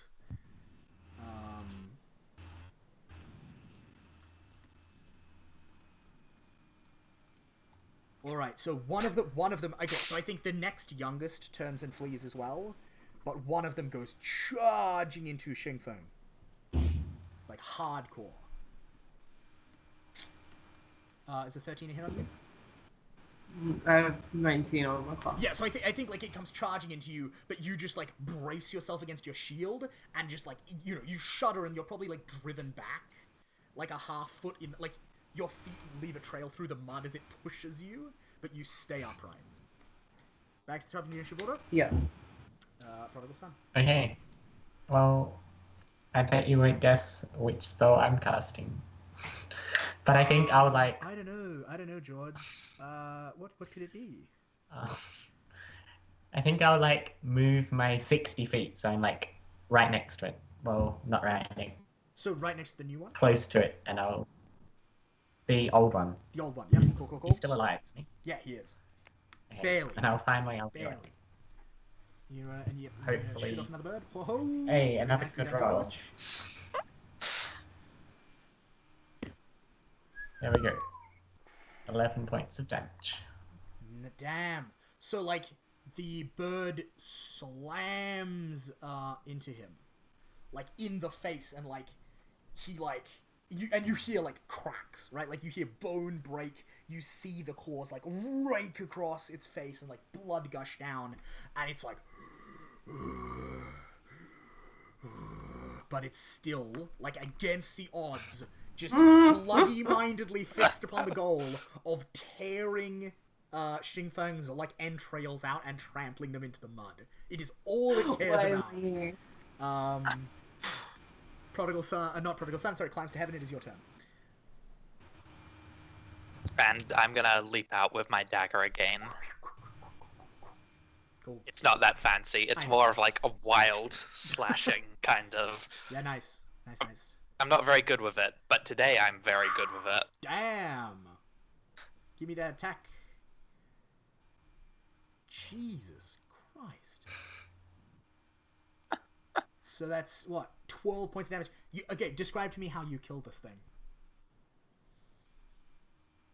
I'm kind of imagining it there was a... Well, I think that, I need to write down your character name, Lishka. Xingfeng. Jingfeng. Xingfeng.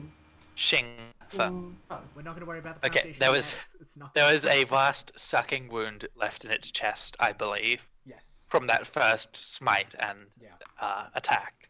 And I dive and I bury my dagger deep into that wound that's already been that's made. Awful, yeah. And like I reckon like Striking into it. Yeah, your arm goes in like this, like up to the elbow, and then you like shove on through and reach the heart, and just like twist, and it just with the topples over. with that sharp dagger made of volcanic glass. Yeah, and like you can't you pull out, and like your entire arm like is like streaked red, like your feathers are all like red and like blood slicked and disgusting. And I scream, a fitting sacrifice. I'm gonna let you make an intimidation check. I think that's quite reasonable. Not so great. Not so great. Not so great. I don't have great intimidation. I mean, not so great, but he just got a 4. I think that does it. I think actually, okay, so like let me if I may for a moment, right?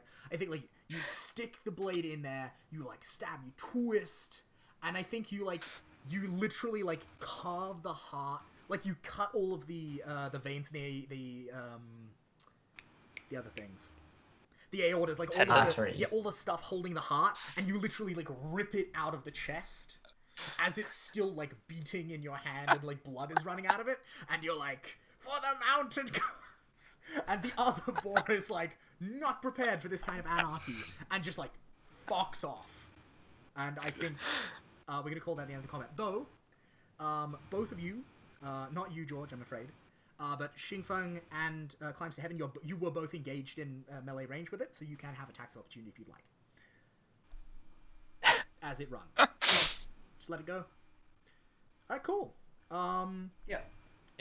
Alright, I think what we're going to do, because we have just come spot up on 2 o'clock. I have no idea whether George is going to be able to join us or not next time. I think we're going to call the episode here, with you kind of going back to sleep and finishing your rest. And then next time either we will just pick straight up after here if it's just the 3 of us, or if Josh is with us, we will like montage through the stuff with the Forgotten Goddess as like a flashback during the town phase with George, and resolve it that way. Yeah. All right, cool. Yeah. Or just Josh arrives. You know, Josh says, "Hey, sorry I'm late, everyone. What happened here? What the fuck? Yeah. Why is there a giant boar? Who is eating a heart?" Exactly. All right, guys. So, do we want to take the time to do experience? Hells to the yeah. Let's do it. Let's do it. Okay. Yeah. So let me just quickly pull up the rules for where are we? Okay. So, to begin with, experience. You get for avoiding the giant lamprey and the swarm, you get an amount of experience that I will add up in a moment. And then you drove... Sorry. Okay, so that's... Can we get, like, token experience, like 2 experience for avoiding bureaucracy? No. You get, so 3 boars, which is worth 1350, and you get a little bit of that experience, and then you get that. Okay, cool. So, everyone just bear with me while I do some quick maths. Talk among yourselves. Actually, don't talk among yourselves. Instead, adventuring motivation. Tell the audience what your adventuring motivation is, and let's figure out if you get it or not. Alright, my adventuring motivation is map the wastes, and I don't think I really focused on that this time. I got a bit too involved and excited about adventuring itself, so... I think that sounds fair. However, no, I got nothing else to say. Yep, cool. Alright, so everyone, you gain 284 experience for today's combat encounters. Nice. A little bit for avoiding the lampreys, a much bigger chunk for driving off those 3 boars without actually having to fight them, and then a good amount a good amount for killing that one.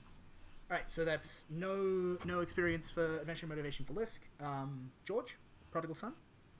Mine was to commune with spirits, and I didn't. I don't think so. I can kill spirits, No. sure. Commune with spirits, not so much. Next time. Next time, almost so. Next time. And then Climbs to Heaven. My adventuring motivation is to kindle the flame, Yep. and I don't know. I'm trying to make a disciple in this new town. Yeah. Given a feather, given the spark of. Do we feel like that's fair? I kinda like that. I dig that. I mean, it's kind of stylistically the exact same thing I did in Iron Springs. Yeah, that's fair. That's fair. I'll give that to you. So Sort of. I don't think I'm kindling the flame while out on adventures much. So. Yeah. All right. So moderate encounter of the group CR. All right. Give me just a moment. So Kobold Fight Club.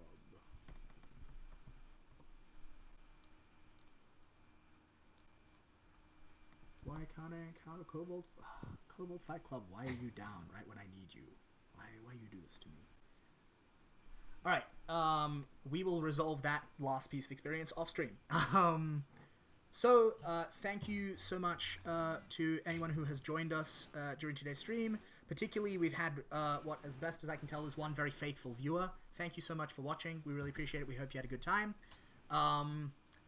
Does anyone have places that they can be found on the internet that they would like to talk about? No, I'm good. No, good? not really. All right. In that case, thank you. This has been All Things Under Heaven. I'm Luke. I run this game here on twitch.tv. I also, tomorrow morning at the same start time, an earlier start time, because tomorrow morning we won't have tech issues. I run behind the scenes GM prep for this game. So I'll be working through a bit of that on stream. Other than that, if you would like to support the continued existence of this stream and also my other projects, you can support me at patreon.com/gamesfromthewildwood. If you would like to read my blogging, including, among other things, the house rules for this game, and maybe some of the random encounter tables at some point, gamesfromthewildwood.blogspot.com.au. And if you would like to follow me on Twitter and subscribe to my content, twitter.com/wildwoodsgames. One word. Thank you so much. We will see you probably not next week, because I have to go to a work thing, but hopefully the week after that. Bye, folks. All right. See you guys.